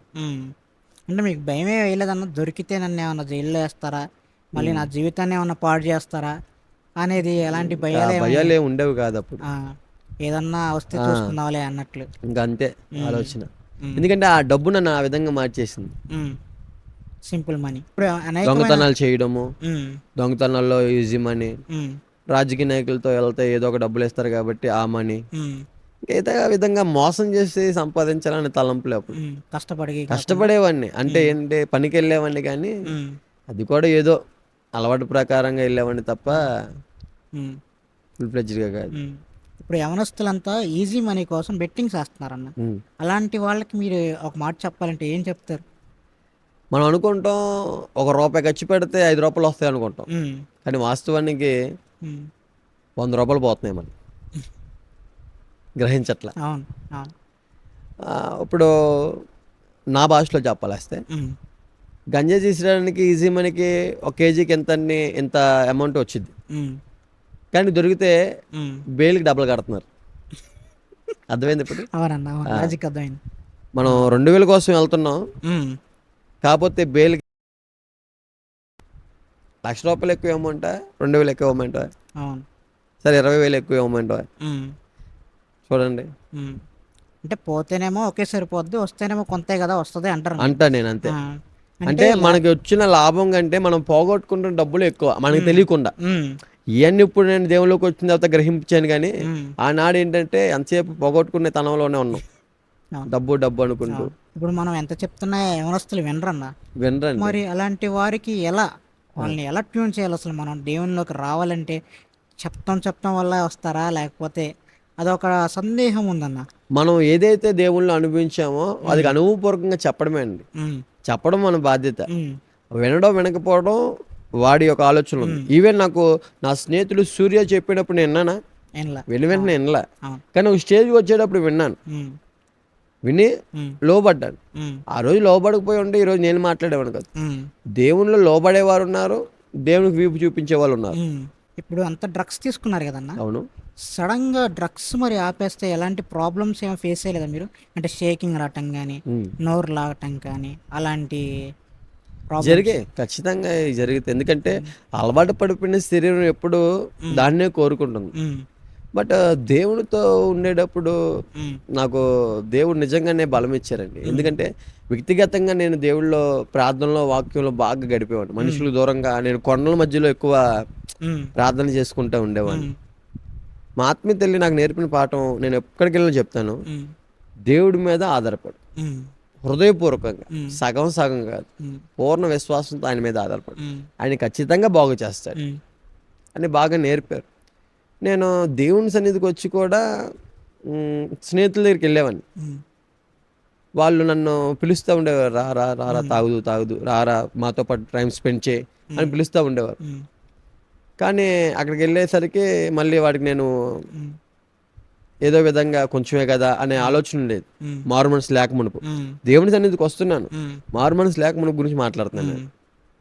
ఎప్పుడైతే నేను ఇంకా దేవుడితో ఏకాంతంగా సహవాసం చేశానో దేవుడు నాకు బలాన్ని ఇచ్చారు. ఇప్పుడు నాకు ఒక లారీ గంజాయి తీసుకొచ్చి నా చేతిలో పెట్టి నాకు అక్కర్లా, ఒక వైన్ షాప్ నా పేరు మీద రాసేసిన నాకు అక్కర్లా. ఎందుకంటే అందులో లేని సమాధానం ఇప్పుడు గంజాయి అయినా, మత్తు అయినా, మందు అయినా, డ్రగ్స్ అయినా, ఏదైతే మత్తుకు సంబంధించిందో మనిషికి తనకు ప్రశాంతత కావాలి దానికే తీసుకుంటాడు. దేన్నైనా సరే, డ్రగ్ అయినా, మత్తునైనా, ఆల్కహాల్ అయినా. అది జీవితాన్ని పాడు చేస్తుంది, ఆర్గాన్స్ని పాడు చేస్తుంది, బాడీ పార్ట్స్ పాడు చేస్తున్నాయి. అందులో లేని సమాధానం దేవుని సన్నిధిలో వాక్య ప్రకారంగా ఆయన సన్నిధిలో సంపూర్ణమైన సంతోషం ఉంది కదా. ఇదే రుచి చూశాక మళ్ళీ దాని దగ్గరికి నేను ఎందుకు వెళ్తా? అనేక మార్లు టెంప్టేషన్స్ వచ్చాయి, కానీ ఎప్పుడైతే వాటిని జయించే శక్తి దేవుడిచ్చాడో ఇప్పుడు నా దగ్గర వచ్చి ఎవరైతే తాగినా సరే నాకు ఆ వాసన పట్ల ముందు ఎవరైనా సిగరెట్ తాగుతారు పక్కన తాగరాను. ఒకప్పుడు ఏంటి పెట్లు తాగాను. ఎవడైనా ఎక్కువసేపు నా ఫ్రెండ్ తాగితే ఎంతసేపు తాగుతాడు, డీరా బాబు అని లాగేసుకున్నాను కదా. అందులో లేనిది ఇందులో నాకు దొరికింది దేవునిలో. ఆ వ్యసనంలో లేని సమాధానం దేవుని సన్నిధిలో నాకు దొరికింది. ఇంకెందుకు వాటితో పనే ఉంది, అవి నన్ను పాడు చేస్తాయి కదా. ఇంకా చాలామందికి గ్రహింపు లేక ఇంకా వాటితో అవి మనకు సమాధానం ఇస్తే, శాంతి ఇస్తే అనుకుంటారు. చాలామంది చెప్పే క్వశ్చన్ ఏంటంటే, నాకు అడిగే క్వశ్చన్ ఏంటి, వాటికి మేము బందీ అయిపోయామన్నా వాటి నుంచి మేము బయటికి రాలేకపోతున్నాం. మరి నేనే అలాగొచ్చా? ఇప్పుడు అనేక మందిలో ఉన్న ప్రశ్న కూడా అదే అన్న, నేను మానేసి చర్చికొచ్చి బాప్తీసం తీసుకుంటా అంటారు. అది కరెక్ట్ అంటారా? ఏమండి, ఒక బండి పాడైపోయింది అనుకో, బాగుపడ్డ తర్వాత నేను రిపేర్ షాప్కి వెళ్తాను కుదరదు, వెళ్తేనే రిపేర్ అవుతుంది. మనం పాడైపోయాం కాబట్టి దేవుడి సన్నిధి ఖచ్చితంగా రావాలి. ఎందుకంటే జీవంగల వాక్యము పాడైపోయిన మన జీవితాన్ని బాగు చేస్తుంది, మరణఛాయలో ఉన్న పరిస్థితులను బాగు చేస్తుంది. బంధకాల్లో ఎవరైతే ఉన్నారో వారికి విడుదల దొరుకుతుంది. దేవుని యొక్క వాక్కులో అంత శక్తి ఉంది. ఉమ్, ఇప్పుడు నేను బయటికి ఏది విధంగా వచ్చానంటే ఉమ్, దేవుని మీద ఆధారపడడం జరిగింది. దేవుని కృప బట్టి నేను రాగలిగాను. ఉమ్, ఇప్పుడు అంతే కదండి. ఉమ్, మెకానిక్ షాప్ దగ్గరికి వెళ్ళి ఆ బండి ఆయన చేతిలోకి వెళ్తే ఆయన మెకానిక్ చేస్తాడు. అవును, ఇంట్లో ఉండి ఆయన మరి రిపేర్ షెడ్లో ఉండి బాగుపడిపోవాలంటే అవ్వదు కదా. అవును, అవును, ఆయన చేతిలోకి వెళ్ళిపోవాలి. ఎవరి అవును, చేతికి? మెకానిక్ చేతిలోకి వెళ్ళిపోవాలి. అవును, అలాగే మనం పాడైపోయాం కాబట్టి, ఉమ్, బంధకాలు ఉన్నాం కాబట్టి ఆయన ఉమ్, చేతిలోకి వెళ్ళిపోవాలి. ఉమ్, ఆయన చేతిలోకి వెళ్ళిపోవడం అంటే మనం వ్యక్తిగతంగా మొదలు పెట్టాలి ఆయనతో ఉమ్, సావాసం. ఉమ్, అనేక మంది భక్తుల జీవితాలు మనం గమనిస్తే వాళ్ళు వ్యక్తిగతంగా గడిపిన అనుభవాలు ఎక్కువ. ఉమ్, అవును కదా. పెద్ద అవును, పెద్ద గొప్ప గొప్ప భక్తులు మనం గమనిస్తే వారి ఉమ్, జీవితాలు మనం స్టడీ చేస్తే ఉమ్, చాలా మంది వ్యక్తిగతంగా గడిపారండి దేవునితో. ఉమ్, ఆ కనెక్షన్ ఏం చేసిద్దంటే వ్యక్తిగతంగా గడిపేటప్పుడు ఈ లోకం మీద యావ చూపించదు. ఉమ్, ఈ లోకం మీద గొప్పలు కోరుకోదు. ఉమ్, ఈ లోకంలో అలా జీవించాలి ఇలా జీవించాలి అనే తలంపులు ఉండదు. ఉమ్, దేవా నువ్వు ఎలా జీవించాలి నీకే మహిమ అనే ఆలోచనలోకి వెళ్తారు. ఉమ్. అది అదే ఇప్పుడు యవనస్తులు మరి ఆ చెడు వ్యసనాల నుంచి జయించటానికి మీరు కొన్ని టిప్స్ ఏమన్నా ఇవ్వగలుగుతారన్న? అంటే దాన్ని ఎలా కంట్రోల్ చేసుకోవచ్చు మనం, లేదా ఎటు రీతిగా మనం కంట్రోల్ చేసుకుంటే దాని నుంచి విడుదల కలిగిస్తుంది మనకి నేను అనేది త్రూ స్పిరిచువల్గానే మాట్లాడతాను. అన్న. ఎందుకంటే ఈ లోకంలో రీహాబిలిటేషన్ సెంటర్లు అనేవి చాలా ఉన్నాయి. అవును, అవి మొత్తం డ్రగ్స్ మానేయడానికి అవును, కొన్ని టాబ్లెట్స్ అనేవి అవును, కొన్ని ఉంటాయి. ఉమ్. నేను ఆ కోణంలో వెళ్ళట్లేదు కానీ అంటే ఇక్కడ మీకు త్రూ చిన్న విషయం ఒకటి చెప్పాలన్నా, మాకు తెలిసిన ఒక ఆయనే బాగా తాగుతుంటే వాళ్ళ తల్లిదండ్రులు తీసుకెళ్లారు. టాబ్లెట్ వేసుకో, ఈ టాబ్లెట్ వేసుకొని నువ్వు ముందు తాగితే చచ్చిపోతావు అని చెప్పారన్న. అయితే ఆయన ఒక 1 మంత్ 2 మంత్స్ టాబ్లెట్స్ వేసుకొని ముందు జోలు వెళ్ళ. అయితే ఇంకా సరే ఇది వేసుకొని తాగితే చచ్చిపోతాం కదా, అది తాగినా చచ్చిపోతాం, ఏముందిలే వేసుకొని తాగేద్దామని తాగేశాడన్న. ఆయనకి ఏం కాల. ఇంకా అలా రెగ్యులర్గా ఇంకా తాగటం మొదలు పెట్టేశాడన్న. అయితే నేను చెప్తాను, ఇక్కడ కనపడేవి ఏవైతే ఉన్నాయో అనేవి అవి ఉమ్, నేను తప్పని చెప్పను. ఉమ్, ఏవైతే ఉన్నాయో ఈ ఉమ్, టాబ్లెట్లు వేసుకుంటే మానేస్తారని ఏవైతే చెప్తున్నారో ఉమ్, అవి మనిషిని కంట్రోల్ చేస్తే తప్ప ఉమ్, వాటి మీద విసర్జన వచ్చేలా చేయు. ఉమ్, దాన్ని చీ అనుకునేలాగా చేసేది జీవంగల వాక్కు, దేవుని మాట. ఉమ్, ఈ మాట ఎప్పుడైతే మనలో ఉంటుందో ఉమ్, వాటి మీద విరక్తి ఖచ్చితంగా వచ్చింది. ఉమ్, అదేగా చెప్పింది. అవును, ఎవరైతే నెమ్మది సమాధానం లేకుండా బంధింపబడిపోయి ఉన్నారో ఉమ్, వారి బంధకం నుంచి విమోచించడానికి యేసుప్రభు వారు వచ్చారు. ఉమ్, త్రాగుడు అనే బంధకం నుంచి విమోచించడానికి, ఉమ్, వ్యసనం అనే బంధకం నుంచి, డ్రగ్స్ అనే బంధకం నుంచి, గంజి అనే బంధకం నుంచి ఉమ్, విమోచించడానికి దేవుడు వచ్చాడండి. ఉమ్, ఫర్ ఎగ్జాంపుల్ ఒక మాట చెప్పనా. ఉమ్. ఇప్పుడు ఇది పాడైపోతే, మైక్ పాడైపోతే నువ్వేం చేస్తావు? రిపేర్ షాప్ తీసుకు మెకానిక్ దగ్గరికి వెళ్తావు. అవును. ఈ మైక్ పట్టుకొని బైక్ మెకానిక్ దగ్గరికి వెళ్తావా? వెళ్ళాం, ఏ వాడు బాగు చేయలేడు దాన్ని. బాగు చేయలేడు. ఎందుకంటే దీనికి సంబంధించిన వాళ్ళు ఒకరు ఉన్నారు, అవును, స్పెషలిస్ట్ ఉంటారు. స్పెషలిస్ట్ ఉంటారు. అవును, ఇప్పుడు ఈ చెక్క పాడైపోతే దీనికి ఒక స్పెషలిస్ట్ ఉన్నాడు. అవును, ఎలా ఫ్యాన్ చూసుకున్నా ఏం చూసుకున్నా దానికి తగ్గట్టు ఎవరికి తగ్గట్టు వాళ్ళు ఉన్నారు. అవును. అలాగే ఇవన్నీ మనిషే చేశాడు, ఉమ్, ఒప్పుకుందాం. ఉమ్, తన జ్ఞానంతో ఉమ్, మనుషులందరినీ చేసిన దేవుడు ఉమ్, యేసుప్రభు వారు అని లేఖనాలు చెప్తున్నాయి, ఉమ్, అందరూ ఒప్పుకుంటున్నారు కూడా. ఉమ్, అయితే నేను అంటాను, మనం మనుషులం పాడైపోయాం కాబట్టి ఉమ్, మనకు ఒక స్పెషలిస్ట్ ఉన్నాడు. ఆయన పేరే నజరేయుడైన యేసుక్రీస్తు. ఉమ్. ఇప్పుడు అర్థమైందా? అవును, ఇది పాడైపోతే బైక్ మెకానిక్ దగ్గరికి వెళ్తే అవ్వదు. అవును, అవును, ఇది ఎవరైతే చేశారో వాళ్ళ దగ్గరికి వెళ్తేనే జరుగుతుంది. ఉమ్, అలాగే మనల్ని సృష్టించిన ఆ దేవత దేవుడు మనల్ని బాగు చేయగలడు. ఉమ్, అది. అవును, ఇంకో ఎగ్జాంపుల్ చెప్పాలంటే, క్యాన్సర్ ట్యాబ్లెట్కి పారాసెటమాల్ వేస్తే సెట్ అవ్వదు, అవును, క్యాన్సర్ ట్రీట్మెంటే కావాలా. అలాగే పాపం అనే వ్యాధికి ట్రీట్మెంటు ఉమ్, యేసుప్రభు వారి యొక్క రక్తమే తప్ప, యేసుప్రభు వారు తప్ప ఇంకొక మార్గము లేదు, ఉమ్, ఇంకొక అదర్ చాయిస్ చేసుకోలేవు. అవును. మీ సాక్ష్యంలో అన్న డ్రగ్స్ తీసుకోవటం వల్ల హెవీ డోస్ అయిపోయి లంగ్స్ చెడిపోయినాయి అన్నారన్న. ఇప్పుడు అవన్నీ బాగైనట్టేనన్న? లంగ్స్ ఏంటి, ఎక్స్రే చెప్పేస్తే ఏదో ఒక బలహీనత కనపడేది నాకు ఉమ్, ఒకప్పుడు. ఉమ్, చాలా అంటే చాలా ఫేస్ చేసే హెల్త్ విషయంలో. ఉమ్, ఊపిరితిత్తులు బాగా డ్యామేజ్ అవ్వడం, కిడ్నీ ఇన్ఫెక్షన్ అవ్వడం, పేగులు ఇన్ఫెక్షన్ అవ్వడం, మలబద్ధకం ఎక్కువైపోవడం, ఆ వాష్రూమ్కి వెళ్తే రాకపోవడం, ఇబ్బంది పడడం, బ్లడ్ పడడం, చాలా ఇబ్బంది పడ్డా. దేవుని కృప, ఆయన అక్టోబర్ 23, 2021 సంవత్సరంలో బాప్తిజం తీసుకున్నాను నేను.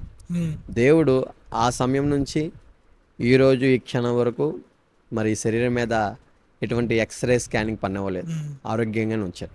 ఎక్కడికి వెళ్ళినా నేను మోకాల మీద సాక్ష్యం చెప్పే కృప ఇచ్చాడు దేవుడు. నీ విశ్వాసమే నేను స్వస్థపరుస్తుంది. ఉమ్. దేవాతి దేవుడు ఆయన పొందిన దెబ్బల చేతే మనకి స్వస్థత అనే లేఖనాలు సెలవిస్తున్నాయి కదా. ఉమ్. ఇప్పుడు మీ విశ్వాసం నాది కాదు, నా విశ్వాసం మీది కాదు. అవునన్నా. నేను విశ్వసించా, దేవుడు నాకు స్వస్థత దయచేసాడు. అలాగని నువ్వు ఎప్పుడు హాస్పిటల్కి వెళ్ళలేదా, నీ శరీరానికి బలహీనత అనేది రాలేదని మీరు అడిగితే వచ్చే. అయితే నేను అంటాను, దేవుడిచ్చే స్వస్థత ఎలా ఉందిద్దంటే, ఉమ్. ఒకప్పుడు ఏవైనా బలహీనత శరీరానికి వస్తే భయం ఒకటి వచ్చేది. ఇప్పుడు ఆ భయాన్ని తీసేశారు. అది నేను పొందుకున్న స్వస్థత. ఉమ్. అర్థమైందా? అవును, అర్థమైంది. ఒకప్పుడు భయం ఉంది నాకు, ఉమ్. నా శరీరం ఏదైపోతుంది, బాబోయ్ చచ్చిపోతానేమో. ఉమ్. ఇప్పుడు ఆ భయం లేదు నాకు. ఉమ్. ఆ భయాన్ని తీసేశారు. ఉమ్. అది నా జీవితంలో నేను పొందుకున్న స్వస్థత. బలహీన పరిస్థితులు వస్తాయి, ఉమ్. కానీ వాటిని గెయిన్ చేసే శక్తిని దేవుడు దయచేస్తాడు. అవును. అలానే నువ్వు టాబ్లెట్లు అసలు వేసుకోవా అని అంటే వేసుకుంటా.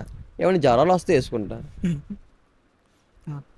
ఏమైనా జ్వరం వస్తే వేసుకుంటాను తప్ప ఇంకా అప్పుడులాగా ఇన్ని కోర్సులు ఏవైతే నా శరీరం పాడైపోయిందో, ఉమ్. అవయవాలు పాడైపోయినాయో అప్పుడు ఎలా అయితే వాడానో ఇప్పుడు ఏం వాడలే నేను. ఉమ్. వాడలేదంటే మరి బలం ఉందబట్టేగా, అవును. ఆ బలం దేవుడు ఇచ్చాడుగా మరి. అవును. యా. ఉమ్. ఇంకోటన్నా, బాప్తీసం తీసుకున్న తర్వాత కూడా నేను ఒక తల్లి కొట్టాను. కొట్టిన తర్వాత నేను చర్చిలోకి వచ్చిన తర్వాత మా పాస్టర్ గారు దాన్ని నేను ఏం చేశానో సరిగ్గా అదే చెప్పాడు, ఎవరో చెప్పినట్లే చూసి చెప్పినట్లే అన్నారు. దాని విషయం కొంచెం మాకు చెప్పండి అన్న. ఆ రోజు వాస్తవానికి ఆ వ్యక్తిని కొట్టడానికి కారణం ఏంటంటే, తను డ్రగ్స్ తీసుకొని వాళ్ళ అమ్మగారిని బాధ పెడుతున్నాడు. ఉమ్. సిగరెట్కి తాగడానికి డబ్బులు ఇవ్వలేదని వాళ్ళ అమ్మ ఉమ్. 20,000 ఫ్రిడ్జ్ పగలగొట్టేశాడు.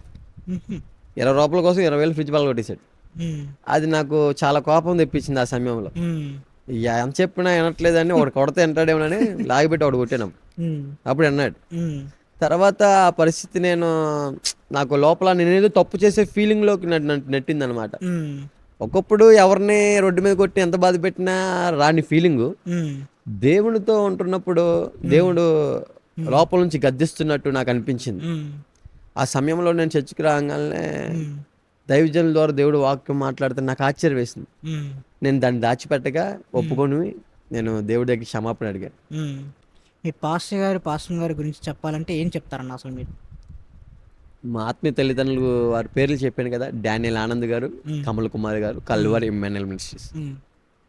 నా ఆత్మీయ తండ్రి గారు ఎప్పుడు కూడా వారు హెచ్చించుకుంటూ ఉమ్. మాట్లాడడం నేను చూడాల. ఉమ్. వాళ్ళు తగ్గించుకోవడమే నేను చూశాను. ఉమ్. ఇప్పుడు దైవజనుల్ని చూసి నేర్చుకునేవి కొన్ని ఉంటాయి, ఉమ్. వాళ్ళ పక్కన ఉండి నేర్చుకునే కొన్ని ఉంటాయి. ఉమ్. నేను చెప్పాలి వస్తే నా ఆత్మీయ జీవితంలో వారిని చూసి నేర్చుకున్న విషయాలు చాలా ఉన్నాయి. ఉమ్. ఒక మాట అన్నారు నాకు, అయ్యా నువ్వు చూడాల్సింది మమ్మల్ని కాదు, పాస్టర్లు కాదు, ఉమ్. నువ్వు చూడాల్సింది దేవుని చూడాలి ముందు. ఉమ్.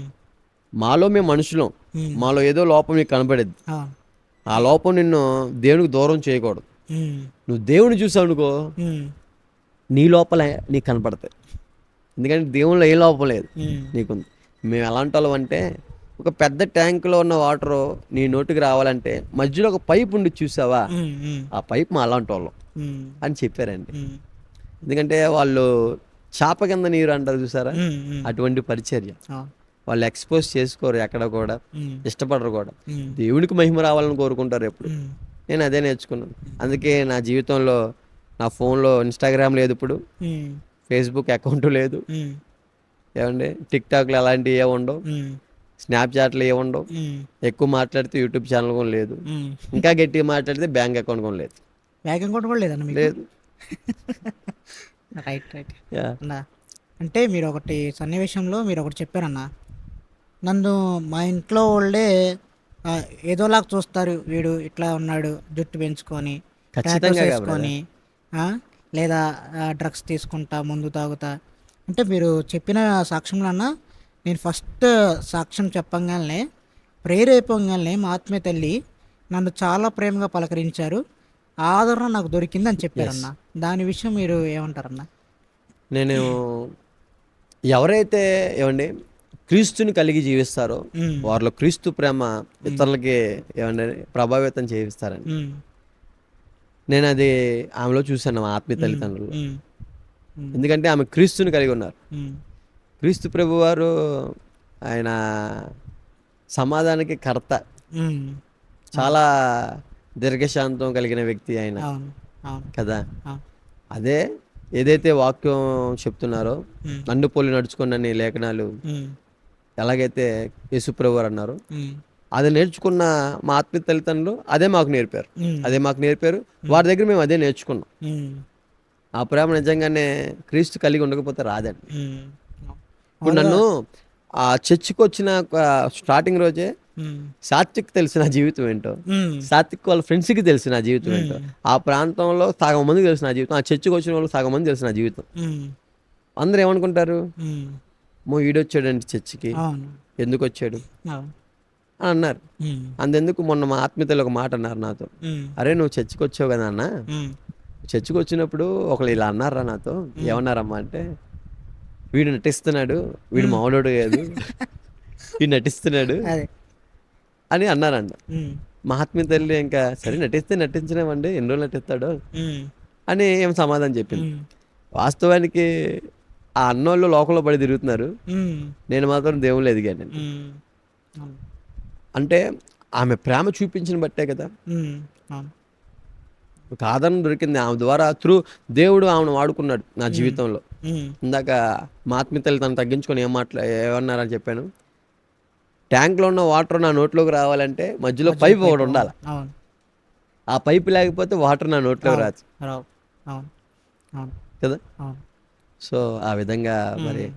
నా ఆత్మీయ తల్లిదండ్రులు ఎంతో బలపరిచారు. నా వెనకమాల వారు ఎంతో ప్రార్థన నాకు హ్మ్. తెలియకుండా చేశారు. హ్మ్. అదైతే ఖచ్చితంగా నమ్ముతాను. హ్మ్.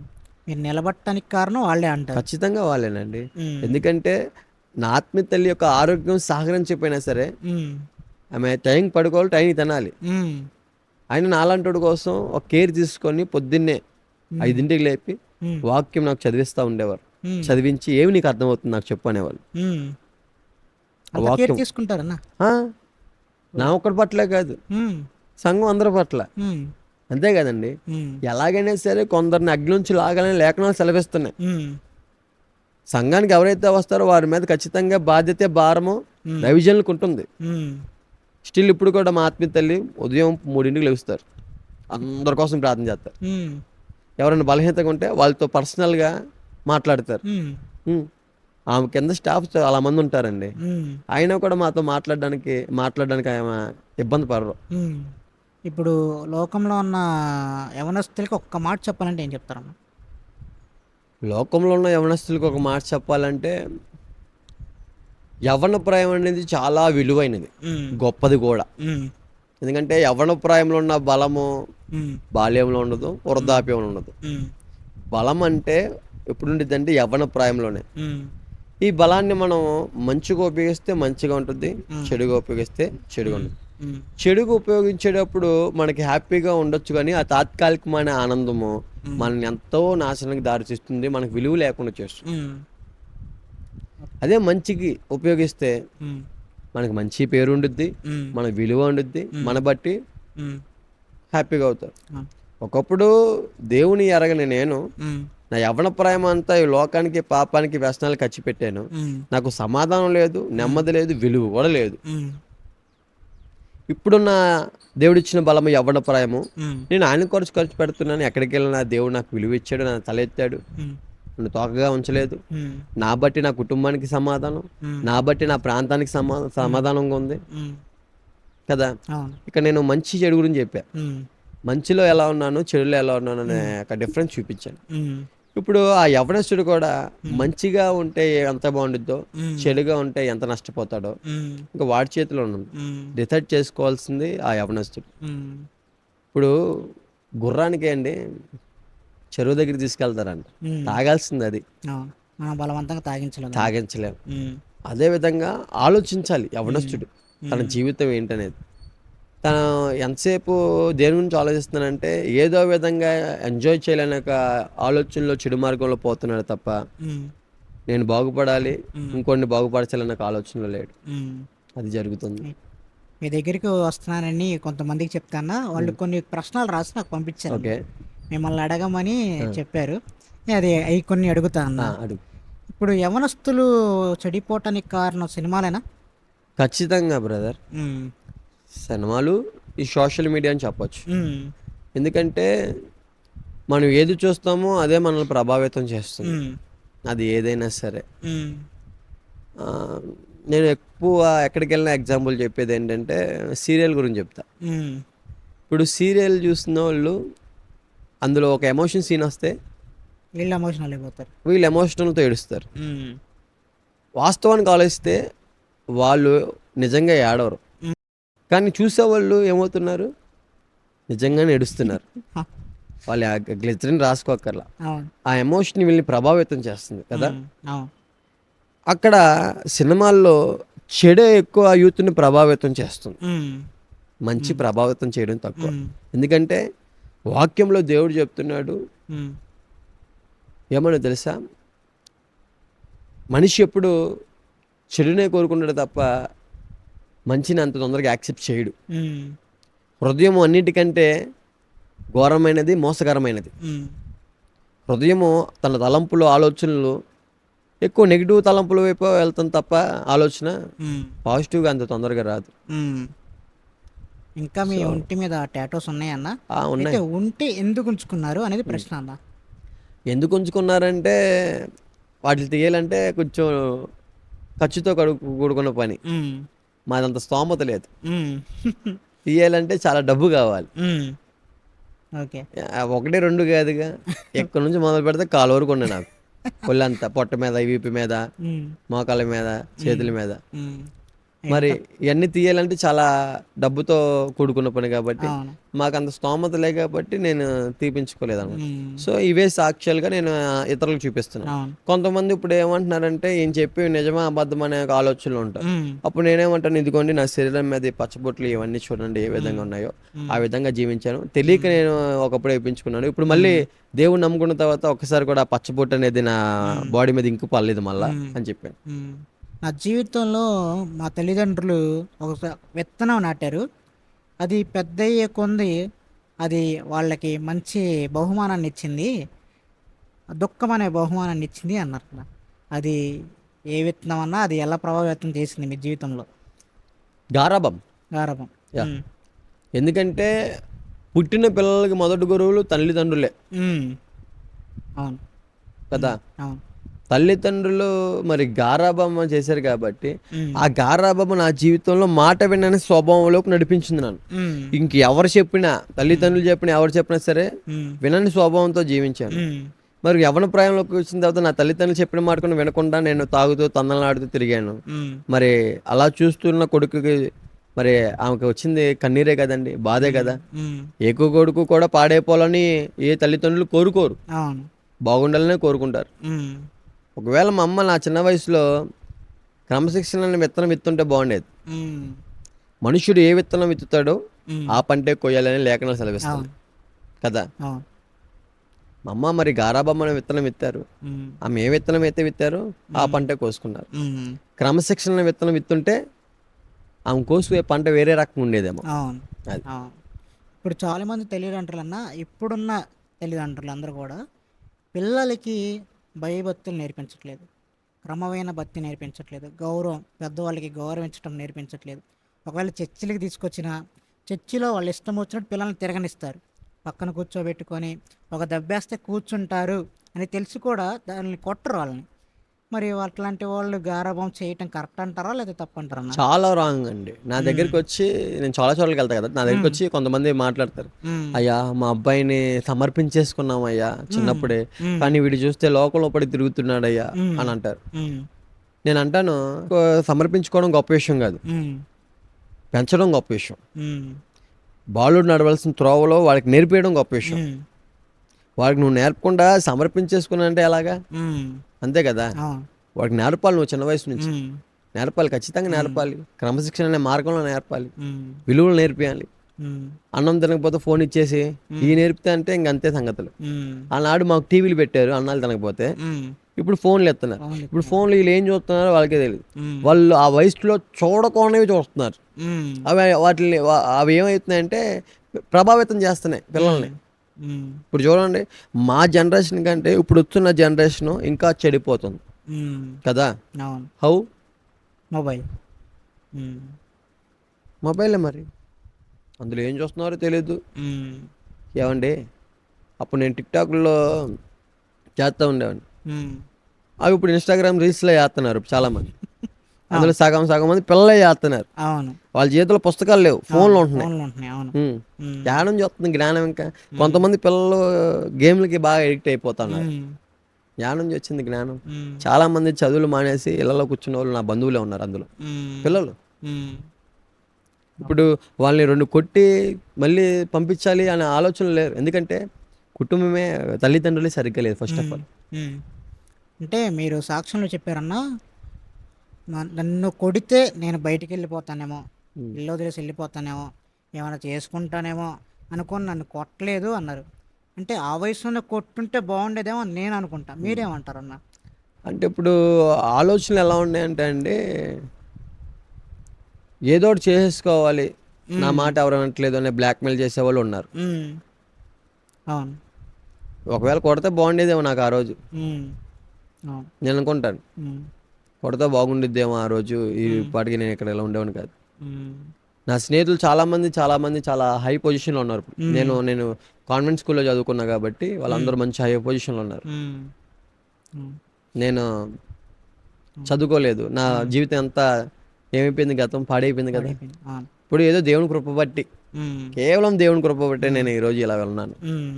అంటే ఇక్కడ చిన్న విషయం చెప్పాలన్నా, నాకు తెలిసిన ఒక ఆయన వాళ్ళ బాబు ఎంత ఉంటాడంటే ఒక 4, 5, 6 ఇయర్స్ ఉంటాడు అనుకున్నా. ఓకే. అయితే ఆయన చెప్పిన విషయం, నేను వాడిని కర్రతో కొట్టాను, పెద్ద కర్ర తీసుకొని ఇంతలావు కర్రతో ఓరకు కొట్టారంటన్న. కొడితే నేను ఏదో పని చేసుకుంటుంటే పెద్ద కర్ర తీసుకొచ్చి వాడు నా వీపి మీద కొట్టాడు, నాకు ఇంతలావు వాత తేలింది. ఏంట్రా కొట్టావు అని అడిగితే, "ఆ, నువ్వు నన్ను కొట్టావు కదా, ఆ నొప్పి నీకు ఎలా ఉందో తెలియాలిగా, అందుకని తీసుకొచ్చి కొట్టాను" అంటే నేను నవ్వుకున్నాను. ఏం అనలేకపోయాను నేను అన్నాడన్న. అంటే అది కరెక్ట్ అన్న అసలు? ఆ బాబుకి నాకు తెలిసి ఉమ్. ఈ సన్నివేశం ఎక్కడో ప్రభావితం చేసింది. ఉమ్. కొట్టించుకున్న బాబు మళ్ళీ తిరిగి కొట్టాలనే ఆ తలంపు ఎక్కడి నుంచి వచ్చింది? ఏ ఎక్కడో సినిమా చూశాడు. చూసి వచ్చింది? అవును. ఏ రీల్స్ చూసి వచ్చింది? ఉమ్. ఎక్కడో చూసాక ప్రభావితం అయ్యాడు. అవును.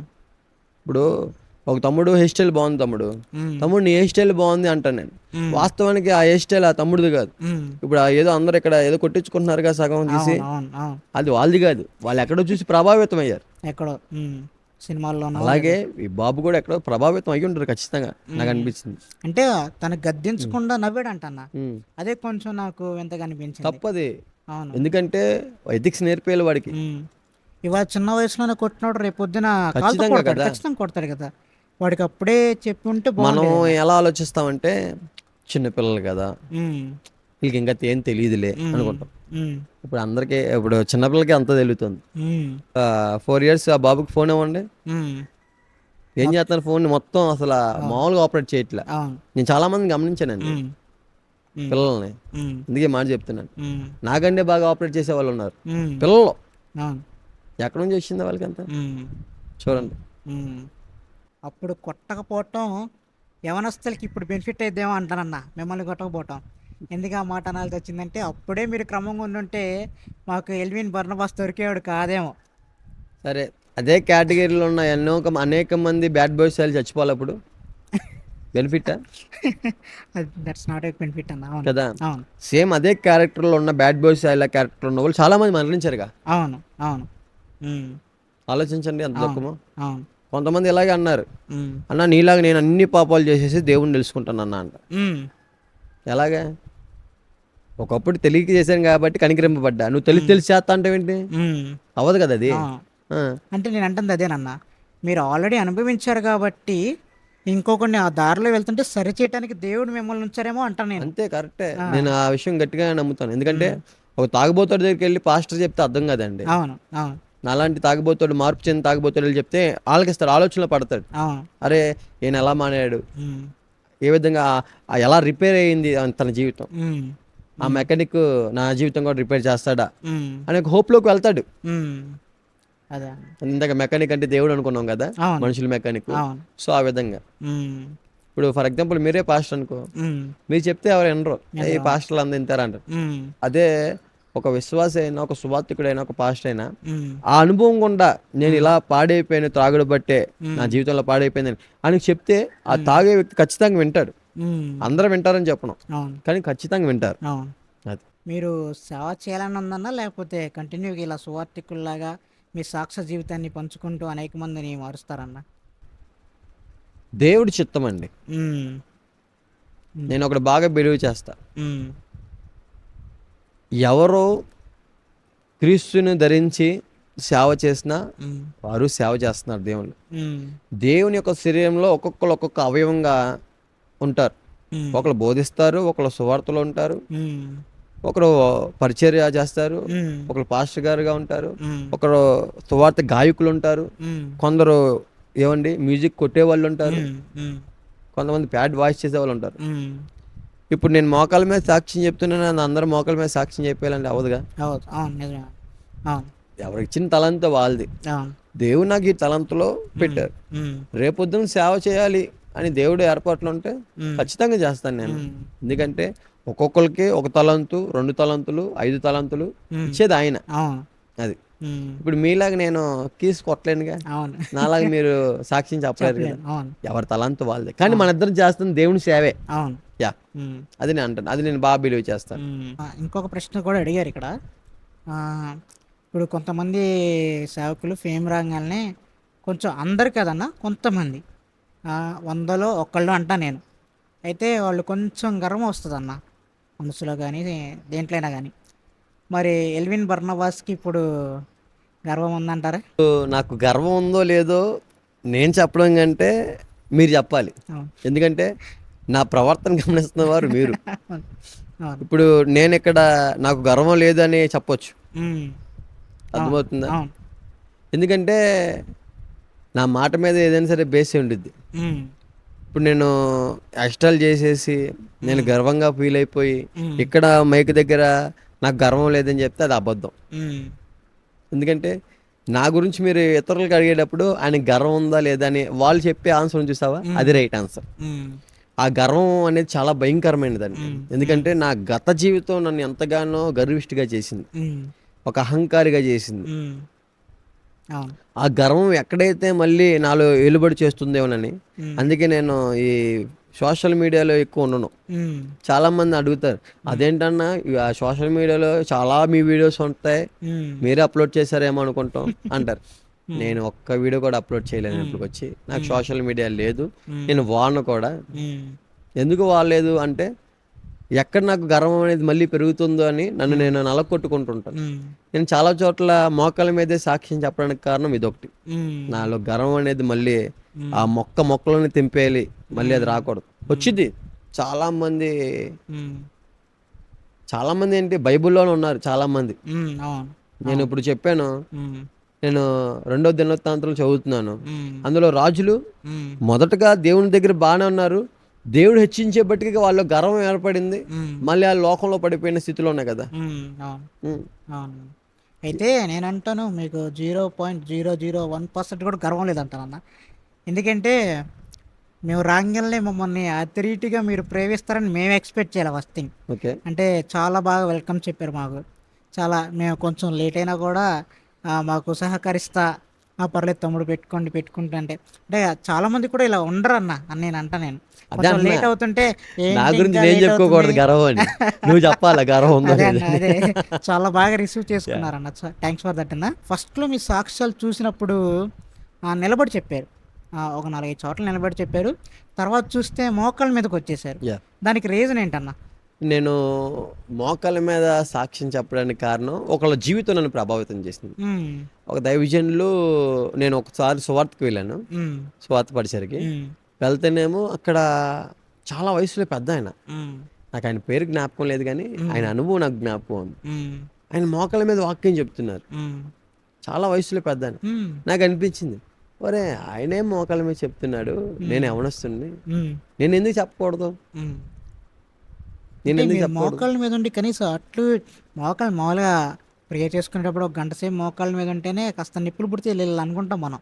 అయితే మీరు అసలు ఆ, నేను చూసినప్పటికీ మా దగ్గరికి వచ్చారు కదన్నా, కనీసం ఎట్లా కానీ ఇట్లా కానీ అంటలేదు. అదే. అంటే అంత కాయలు కట్టేసినాయి అన్న మీ మోకాళ్ళు. ఆ, అసలు పెయిన్ అనేది లేకుండా అంత బాగా. అది నేను అంటాను, అది కేవలము దేవుని ఆత్మ బలమే అండి, ఉమ్, అది మనిషి బలం అయితే కానే కాదు. ఉమ్, నేను అడుక్కున్నాను ఈ విషయంలో దేవుని దగ్గర, ప్రభువా నాకు మోకాళ్ళ మీద బలము ప్రభువా, నేను ప్రతి చోట నిన్ను గణపరచాలి మోకాళ్ళ మీద అని దేవుణ్ణి అడిగాను. దేవుడు నాకు దయచేశారు. అయితేనా నేను ఒక చోట విన్నాను, మీరు మోకాళ్ళ మీద ఉండి ఉండి ఉండి ఉండి ఈ కాయలు కడితే వచ్చిన తోలుని అది కలెక్ట్ చేసుకొని మీ పాస్ గారికి గిఫ్ట్ ఇచ్చానని విన్నానన్న. అవును. అది ఒకసారి చెప్పండి అన్న, అది వాస్తవేనా? యా, అయితే నేను ఈ సన్నివేశం ఎక్కడ ప్రభావితం చెందానంటే, మన అందరికీ క్రైస్తవ సమాజానికి అందరికీ తెలిసిన ఉమ్, భక్తులు దైవజనులు ఉమ్, బ్రదర్ ఏసన్న గారు, హోసన్న మినిస్ట్రీ స్థాపకులు. ఉమ్, వారి జీవిత చరిత్రలో నేను వింటున్నప్పుడు ఏసన్న గారికి వాళ్ళ ఆత్మీయ గురువు గారు డేవిడ్ రాజయ్య గారు ఇచ్చిన బహుమానం అది. ఉమ్, డేవిడ్ రాజయ్య గారు ఏసన్న గారిని ఒకసారి పిలిచి ఉమ్, ఒక పొట్లంలో ఏదైతే మోకాళ్ళ దగ్గర ఆ పొడి ప్రార్థన చేస్తే రాలిద్దో కాయలు కట్టి, ఉమ్, ఆ పొడిని డేవిడ్ రాజయ్య గారు ఏసన్న గారికి ఇచ్చారంట. ఉమ్, ఇస్తూ ఇస్తూ ఈ పరిచర్య ఇంత విస్తరించడానికి కారణం అదే, ఉమ్, ఏకాంతంగా దేవుని సన్నిధిలో మోకాళ్ళ మీద గడుపు ఉమ్, అని ఏసన్న గారికి డేవిడ్ రాజయ్య గారు చెప్పారు. ఉమ్, ఒక గురువు గారు శిష్యుడికి ఇచ్చారు. ఉమ్. ఒక శిష్యుడు గురువు గారికి ఎందుకు ఇవ్వకూడదని నాకు వచ్చింది ఆలోచన. అయితే మీ పాస్ గారి రియాక్షన్ ఏంటన్నా అది తీసుకోగానే? చాలా అంటే చాలా హ్యాపీగా ఫీల్ అయ్యారు. ఎందుకంటే ఏమండి, మన ఆత్మీయ తల్లిదండ్రులు మన ఆత్మీయ జీవితంలో ఒక మెట్టు ఎదిగినప్పుడే కన్న తల్లిదండ్రులు హ్యాపీగా ఫీల్ అవుతారు లేదు నాకు తెలియదు, కానీ ఆత్మీయ తల్లిదండ్రులు ఖచ్చితంగా ఎంతో హ్యాపీగా ఫీల్ అవుతారు. వారికి నేను బహుమానం ఇచ్చాను. అప్పుడు మా ఆత్మీయ తల్లి గారు ఒక మాట చెప్పారు నాకు, ఎవరు ఇవ్వలేనిది నువ్వు ఇచ్చావు నాన్న నాకు అని. అవును. అసలు అంటే నాకు విన్నప్పుడు ఎలా అనిపించింది అంటే చాలా వింతగా అనిపించింది అన్న. అంటే ఎవరికి రాని థాట్ అన్నకి భలే వచ్చింది. అంటే థాట్ మీన్స్ నేను ఒకరి జీవితంలో ప్రభావితమైన సన్నివేశం ఇది నాకు. అది అదే అన్న. ఇంకేంటి ఏంటంటే ఇక్కడ మోకాల మీద చెప్తున్నాను కాబట్టి మెయిన్ దేవుడి బలం తెలియాలి జనాలకి. నా గురించి నేను డప్పు కొట్టుకోవడం కాదు, దేవుడిచ్చిన బలం వాళ్ళకి తెలియాల. దేవుడు ఒక బలహీనుడికి ఎంత బలం ఇచ్చాడో జనాలకు అర్థం కావాలి. దైవజనులు మన కోసం ఎంత కష్టపడతారో వాళ్ళకి ఏ బహుమానం ఇవ్వాలో వాళ్ళకి అర్థం అవ్వాలి. అలా అనమాట. ఇంకోటి, ఎక్కడ నేను మోకాలు వేస్తే ఆ మంట ఎదుటోడికి ప్రభావితం చెందాలి. నేను ఏ విధంగా అయితే ప్రభావితం చెంది ఆ మోకాలు పొడి కలెక్ట్ చేశాను, వాళ్ళు మోకాళ్ళ మీద దేవుని సన్నిధిలో ఏకాంతంగా గడపాలనేది నా ఎయిమ్. సో అది. అయితే ఇంకోటి ఇంత మన మాటలో చెప్పారన్నా, నేను సోమవారం నుంచి శనివారం దాకా ఎక్కడున్నా, ఎంత దూర ప్రాంతాల్లో ఉన్నా ఖచ్చితంగా మా మందిరానికి వచ్చేస్తా అన్నారు. దానికి రీజన్ ఏంటన్నా? నేను తీర్మానం చేసుకున్నాను, ఎంత ఎదిగినా ఒదుగుండాలంటారు కదా, అవును. అలానే నేను ఏదో వాడబడుతున్నానని నా ఆత్మీయ తల్లిదండ్రుల సంఘాన్ని నేను విడిచిపెట్టకూడదు. నేను శనివారం నైట్ ఎంత దూరం వెళ్ళినా ఆదివారం పొద్దున్నే, ఒక్కొక్కసార్లు ఇంటికి వెళ్లకుండా డైరెక్ట్గా ఇక్కడే వచ్చి వాష్రూమ్లో స్నానం చేసి చర్చిలో కూర్చున్న దినాలు కూడా ఉన్నాయి నా జీవితంలో. ఎందుకంటే మనం దేవుని సన్నిధికి ఎప్పుడైతే ప్రాముఖ్యత ఇస్తామో అది చూస్తాడండి దేవుడు. మనుషులు చూడకపోయినా దేవుడు చూస్తాడు. అంటే కొంతమంది అన్న ఇంత ఫేమ్ వచ్చిన తర్వాత మా పాస్ గారు చిన్నోడేగా, ఏముంది ఆయన మాట వినేది ఎందులే అని ఇంకొక డేట్ ఒప్పుకొని వెళ్ళిపోతారన్న. కానీ మీరు అలా చేసేసరికి మీలో ఉన్న తగ్గింపు చాలా బాగా కనపడింది. ఇప్పుడు మీకు అర్థం అవ్వాలి గర్వం ఉందో లేదో. అయితే మీరు రక్షణలోకి వచ్చారు కదన్న. అవును. రక్షణలోకి వచ్చిన తర్వాత ఎలాంటి శోధనలు కానీ శ్రమలు కానీ ఎలాంటివి ఎదురవ్వలేదన్న మీ జీవితంలో? చాలానే ఎదురయ్యాయి. ఒకప్పుడు వాటిని నేను గెయిన్ చేయక వాటిని కాంప్రమైజ్ అయిపోయేవాడిని. ఇప్పుడు వాటిని ఏ విధంగా గెయిన్, దేవుని వాక్కు ద్వారా, దేవుని సహాయం ద్వారా, దేవుడి మీద ఆనుకొండ ద్వారా. చిన్న ఎగ్జాంపుల్ చెప్తాను నా జీవితంలో జరిగిన సంఘటన. దేవుని నమ్మిన తర్వాత మొదటి దినాల్లో ఏం జరిగిందంటే, నేను ఏ అమ్మాయిని అయితే ప్రేమించానో ఆ అమ్మాయి నన్ను విడిచిపెట్టేసింది కదా, ఆ అమ్మాయి తిరిగి నాకు ఫోన్ చేసింది. ఫోన్ చేసి నేను నిన్ను కలవాలి అర్జెంటుగా అన్నట్టుగా మాట్లాడింది. నేను ఎవరి ప్రాయంలో ఉన్నా, నాకు ఎలా ఉంటుంది ఆ సమయంలో, చాలా ఆతృతగా ఉంది, ఇంకో పక్క భయంగా కూడా ఉంది. కానీ నాకు రెండు ఆప్షన్లు ఉన్నాయండి. ఒకటి, దేవుడు చూస్తున్నాడు. రెండు, ఎవడు చూడట్లేదులే, మళ్ళీ ఆమెతో కమిట్ అయిపోవచ్చు. ఈ రెండు నా చేతిలో ఉన్నాయి. ఏది తీసుకోవాలన్నా నా చేతిలో ఉన్నది, అది కూడా. అవునా? సో నేను దేవుడి మీద ఆధారపడ్డా. దేవుడు నమ్మదగిన సహాయకుడు అని అంటారు ఆయన్ని. నిజంగానే ఆయన సహాయం చేస్తాడు. ఎవరైతే ఆయన మీద ఆధారపడతారో ఖచ్చితంగా సహాయం చేస్తాడు దేవుడు. ఆ సమయంలో నేను సెయింట్ అగస్టిన్ గారి జీవిత చరిత్ర చూస్తున్నా యూట్యూబ్లో. ఆయన భయంకరమైన వ్యభిచారి అని ఉంటుంది తన గత జీవితం. ఆ వ్యభిచారి దగ్గరికి గతంలో తనతో పాటు ఏమండి తన శరీరాన్ని పాపం చేసుకున్న ఒక ఒక అమ్మాయి వచ్చింది. అమ్మాయి వచ్చినప్పుడు మార్మన్స్ పొందుకున్న సెయింట్ అగస్టిన్ గారు చెప్పిన సంగతి ఏంటి? అమ్మా, నేను అగస్టిన్నే, కానీ నువ్వు అనుకున్న అగస్టిన్ కాదు. నువ్వు అనుకున్న అగస్టిన్ ఆ క్యారెక్టర్ చచ్చిపోయింది. నువ్వు నా చెల్లివు అమ్మ అన్నాడు. ఎవరు? అగస్టిన్ గారు. నాకు అర్థం కాల. అదే టైంలో నేను చూడడం ఏంటి ఆ వాక్యం, ఆయన మిషనరీ అంటే ఇక్కడ నేను దేవుణ్ణి అడిగాను, దేవుడు నాకు సహాయం చేశారు. ఏం సహాయం చేశారు? ఇక్కడ ఒక ఫార్ములా నాకు చూపించారు. ఆ ఫార్ములో నేను ఫార్వర్డ్ చేయాలి, లేకపోతే చేయకుండా మళ్ళీ నేను లోకంలో పడి తిరగాలి. నా చేతిలో ఉంది. నేను ఆ అమ్మాయిని కలవడానికి వెళ్ళి చెప్పాను. ఆమె అంటుంది ఐఎమ్ సారీ అంటుంది. నువ్వేం సారీ చెప్పమాక, మీలాంటి వాళ్ళు హార్ట్ బ్రేక్ చేయకపోతే నిజమైన ప్రేమ నాకు అర్థమయ్యేది కాదు. దేవుని ప్రేమను తెలుసుకొని నేను ఇప్పుడు చాలా హ్యాపీగా ఉన్నాను, నేనే నీకు థ్యాంక్స్ చెప్తున్నాను అంటున్నాను ఆమెనే. అప్పుడు నేనేం చేశానంటే, ఒకప్పుడు ఆమె ఫోన్ చేస్తే కంగారు అయిపోయినా నేను, కలవరం చెందిన నేను ఆ సోదరుని ఏ విధంగా ఏం చేశానంటే, దేవుడు ఏదైతే నాకు ఫార్ములా సెయింట్ అగస్టిన్ గారి జీవితంలో చూపించారో అదే నేను ఇక్కడ ఫార్వర్డ్ చేశా. ఎలాగంటే ఆయన సిస్టర్ అని ఏ విధంగా ఆమెను అన్నారో నేను కూడా ఈ ఎవరైతే నన్ను పిలిచారో ఆ గతంలో ఉన్న అమ్మాయి ఫోన్ నెంబర్ పక్కన ఆమె పేరు పక్కన సిస్టర్ అని పెట్టి ఇలా చూపించా. ఇదిగో నా ఫోన్లో నీ నంబర్ ఏమైందో చూడు అని చెప్తే ఆమె ఆశ్చర్యపోయింది. అక్కడ నేను ఏదో జయించిన వ్యక్తిలాగా నాకు అనిపించిందని, ఏదో గెలిచిన వాళ్ళలాగా. అయితే వాస్తవానికి ఈ గెలవడానికి కారణము ఎవరు? దేవుడు. ఎందుకు? ఆయన మీద ఆధారపడ్డాను కాబట్టి దేవుడు సహాయం చేశాడు.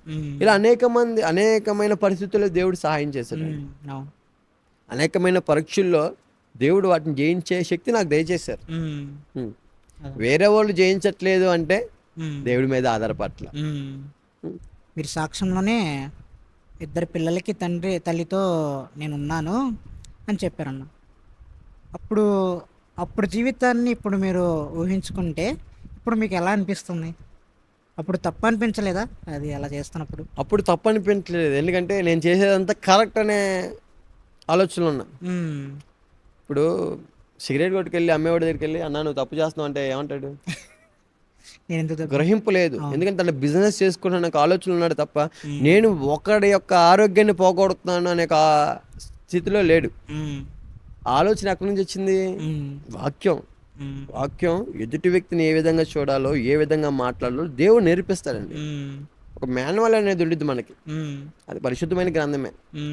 ఈ మైక్ కూడా ఒక మాన్యువల్ ఉంటుంది, తెలుసా? మాన్యువల్ అంటే టర్మ్స్ అండ్ కండిషన్స్, ఎలా వాడాలి ఎలా వాడకూడదు. దేవుడు కూడా మనకి టర్మ్స్ అండ్ కండిషన్స్ ఇచ్చాడు. అయితే ఇది మన చేతిలో రిమోట్ గా ఉపయోగపడింది, కానీ మనం దేవుని చేతిలో రిమోట్ గా కాదు, మనల్ని స్వాతంత్రులుగా చేశాడు. ఏది ఎంచుకుంటావో దేవుడు మన ముందు పెడతాడు. ఏది ఎంచుకుంటావో అన్నా నేను చెప్పాను, అమ్మాయితో కమిట్ అయిపోవచ్చు, దేవుడు మాటకి లోబడవచ్చు. ఈ రెండు నా చేతిలో ఉన్నాయి. అదనమాట.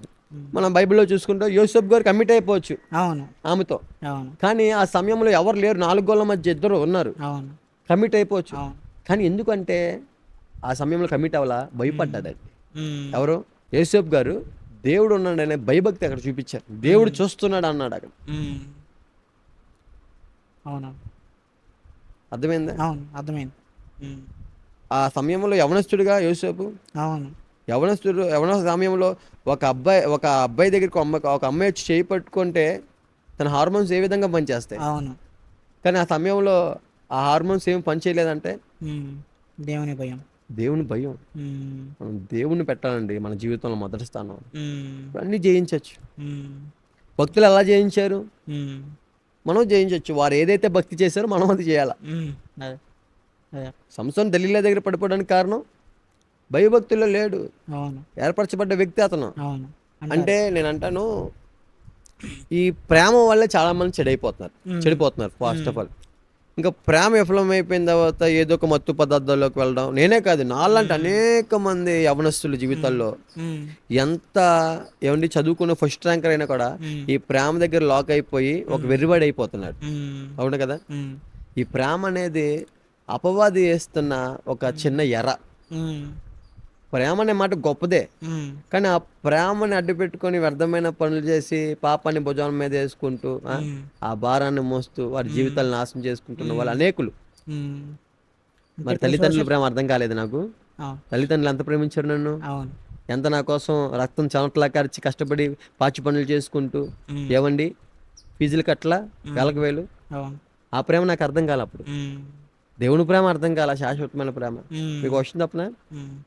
మేము క్రిస్టియన్స్ కాదు చిన్నప్పటి నుంచి, హ్మ్. కానీ సండే స్కూల్కి వెళ్ళినాను నేను. హ్మ్. ఉమ్. అక్కడ దేవుడి ప్రేమ నేను అంగీకరించలా. హ్మ్. అయితే ఈ సోషల్ మీడియా కూడా ఒక విధంగా అంటే నేను అంటాను, యవనస్తుల్ని ప్రభావితం చేస్తున్నాయి. అంటే ఎలా ఏ అంటేనా వస్తువైనా హ్మ్. ఏ వస్తువైనా హ్మ్. మంచిగా ఉపయోగించవచ్చు, చెడు చెడుకు కూడా. ఉపయోగించవచ్చు. అవును. ఇప్పుడు అదే ఇన్స్టాగ్రామ్లో దేవుడు రీల్స్ రావట్లేదా, అవును. వాక్యం రావట్లేదా, అవును. యూట్యూబ్ ఛానల్లో అనేక మంది వేలల్లో వాక్యాలు, గొప్ప గొప్ప దైవజనులు, అవును. ఏవండి ఆ వాక్యాలు మనం వినట్లేదా? అవును. అయితే మనం దేనికి ఉపయోగిస్తున్నాం అనేది మెయిన్. హ్మ్. మన చేతిలో ఉన్న ఫోను హ్మ్. మంచిగా ఉపయోగిస్తే మంచిగుంటుంది, హ్మ్. చెడుగా చెడు. ఉపయోగిస్తే చెడుకు కూడా ఉంటుంది. అదే. ఫోన్ చెడ్డది కాదు, అవును. మనం ఉపయోగిస్తున్న విధానం చెడ్డదంట. హ్మ్. అది మంచి అయితే మంచి, చెడైతే చెడు. హ్మ్. అంటే రీల్స్ చేసేవాళ్ళు కూడన్నా ఉమ్. ఇప్పుడు నేను రీల్స్ చూస్తుంటే మామూలుగా స్క్రోలింగ్‌లో వస్తాయి అన్న. ఎలా అంటే చిన్న పిల్లోడికి కూడా లవర్ ఉంది. నీకు లేదు. అలాంటి రీల్స్ ప్రభావితం చేస్తాయని నేనంటాను. ఖచ్చితంగా. చాలామంది సమాజం ఏమనుకుంటుందంటే, అది ఫర్ ఎంటర్‌టైన్‌మెంట్ జోక్‌గా అనుకుంటారు గానీ, అందులో ఉన్న సబ్జెక్ట్ ప్రభావితం చేసిద్ది చూసేవాడికి. హ్మ్. చిన్నపిల్లోడికి ఏం తెలుసండి లవ్ హ్మ్. గురించి? హ్మ్. ఆ? అవును. అసలు లవ్ అనే పదానికి అర్థం తెలుసా వాడికి? లేదు. ఈవెన్ నాకు తెలుసా ఒకప్పుడు. హ్మ్. అవును.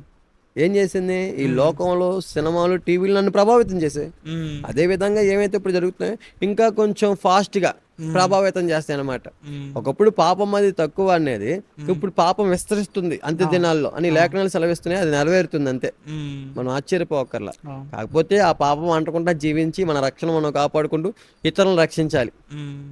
చాలా సంతోషం అన్న మీరు మాకు ఈ సమయం ఇచ్చినందుకు. అయితే చివరగా యవ్వనస్తులు త్రప్పు త్రోవకి వెళ్ళకుండా సరైన మార్గంలో అంటే ఒకసారి నిలబడి మళ్ళీ పడిపోకుండా ఉండాలంటే ఒక చిన్న మాట చెప్పేసి ముగించేద్దామన్న. నేను ఒక్క మాట చెప్తాను అన్న. దానికైతే. వ్యక్తిగతంగా హ్మ్. దేవునితో కనెక్షన్ కనెక్ట్ అనేది అవ్వాలి. చాలా ఇంపార్టెంట్. హ్మ్. వ్యక్తిగతంగా దేవునిలో నువ్వు ఎప్పుడైతే జీవిస్తావో, హ్మ్. నీలో ఉన్న లోపాలు దేవుడు ఖచ్చితంగా తీస్తాడు. హ్మ్. ద్రాక్షావల్లిని నేను, తీగలు మీరు అన్నారు. అవును. ఎప్పుడైతే ఆయనలో అంటకట్టబడి జీవిస్తామో, హ్మ్. పనికిరాని చీకటి తీగలు తీసేస్తాడు దేవుడు. హ్మ్. ఒక వ్యక్తి పడిపోతున్నాడంటే హ్మ్. దేవునిలోంచి దూరం అవుతున్నాడని అర్థం దానికి. హ్మ్. అదే. మెయిన్ వెతకాలి. ఆయన నీతిని, రాజ్యాన్ని ఖచ్చితంగా మొదటగా వెతకాలి. హ్మ్.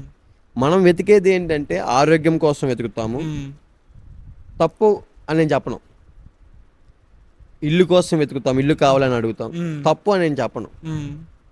ఒక మంచి ఉన్నతమైన స్థానంలో ఉండాలి, హ్మ్. తప్పు అని నేను చెప్పను. హ్మ్. కానీ ఇవి కాదు ముందు. హ్మ్. మొదటగా ఆయన నీతిని, రాజ్యాన్ని వెతకాలి. హ్మ్.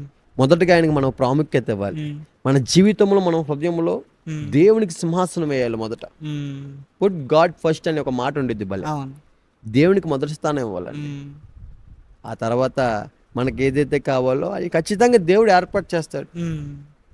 దేవుడే అన్నాడు కదా, ఆయన సంకల్పం చెప్పున ఎవరైతే పిలువబడతారో వాళ్ళకి హ్మ్. అన్ని సమకూడి జరుగుతాయి. అవును. అవును. ఎందుకు ఎవడు చెప్పు దేవుడు? ఈ హ్మ్. లోకంలో ఉన్న తల్లిదండ్రులే బ్లాక్మెయిల్ చేస్తున్నా సరే బండి కొనిచ్చేస్తున్నారే, అవును. దేవుడు ఎందుకు ఇవ్వడండి అవును. అని అంటే, దేవుడు మనం బ్లాక్మెయిల్ చేయక్కర్లా. హ్మ్. ఆయన దగ్గర యథార్థంగా ఉంటే అన్ని హ్మ్. ఇస్తాడు. ఆయన ఇస్తారు. ఇవ్వనా స్తోత్రం, ఇవ్వకపోయినా స్తోత్రం హ్మ్. అని లేఖనాల్లోనూ అనేక మంది భక్తుల చరిత్రలు చూస్తాం మనం బైబిల్లో. హ్మ్. నిజ జీవితంలో కూడా అనేక మంది భక్తులు మనం చూస్తున్నాం. హ్మ్. సో గమనించాలి, హ్మ్. యవ్వనప్రాయం అనేది చాలా ప్రాముఖ్యము. హ్మ్. అది దేవుని చేతిలో ఉంటే ఏ హ్మ్. విధంగా దేవుడు చూస్తాడో హ్మ్. మీరు చూశారు. హ్మ్. దేవుని చేతిలో లేకుండా నా ఇష్ట ప్రకారంగా జీవిస్తే ఆ హ్మ్. యవనస్తుడి బ్రతుకు ఏ విధంగా పాడైపోతుందో కూడా చూశారు. హ్మ్. అయితే మీ తల్లిదండ్రులు మీరు బ్యాడ్ బాయ్స్ సాయిగా ఉన్నప్పుడు ఉమ్. ఎంత బాధపడ్డారో ఎల్విన్ బర్నబాస్గా వాడబడుతున్నప్పుడు అంత సంతోషం పొందుతున్నారన్న. చాలా వాళ్ళ ఫీలింగ్ ఆనందంగా ఏంటి అసలు? ఏడుతూనే ఉంటారు. అంటే ఆనంద బాష్పాలు అనొచ్చు దాన్ని. హ్మ్. ఈ ఆనంద బాష్పాలు వారికి ఆరోగ్యం వచ్చింది హ్మ్.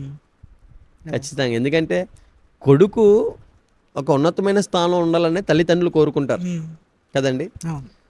సో ఇప్పుడు తన కొడుకు అనేక ప్రాంతాలకు వెళ్ళి వాడబడుతున్నాడు కదా, హ్మ్. అవును. తల్లిదండ్రులకి ఎందుకు ఆనందం ఉండదు? హ్మ్. ఒకప్పుడు తన కొడుకు బట్టి ఒకడు చెడిపోయాడు. హ్మ్. ఇప్పుడు తన కొడుకు బట్టి ఒకడు దేవుని సన్నిధికి వస్తానంటే గొప్ప హ్మ్. విషయమే కదా. హ్మ్. నా తల్లిదండ్రులు అయితే చాలా హ్యాపీగా ఉండారు హ్మ్. అన్నప్పుడైతే. మీతో పాటు చక్కగా ఉమ్. మందిరానికి వస్తూ వాళ్ళు హ్యాపీగా ఉన్నారు, నన్ను బలపరిచిన నా ఆత్మీయ తల్లిదండ్రులు కూడా చాలా హ్యాపీగా ఉన్నారు. చాలా సంతోషం అన్న. మేము అడగంగానే డేట్ ఇచ్చారు. చాలా చక్కగా మాకు మీ జీవితం అంతా చాలా చక్కగా వివరించారన్న. చాలా సంతోషం. థ్యాంక్స్ అన్న. Praise lord. Okay, praise lord అన్న.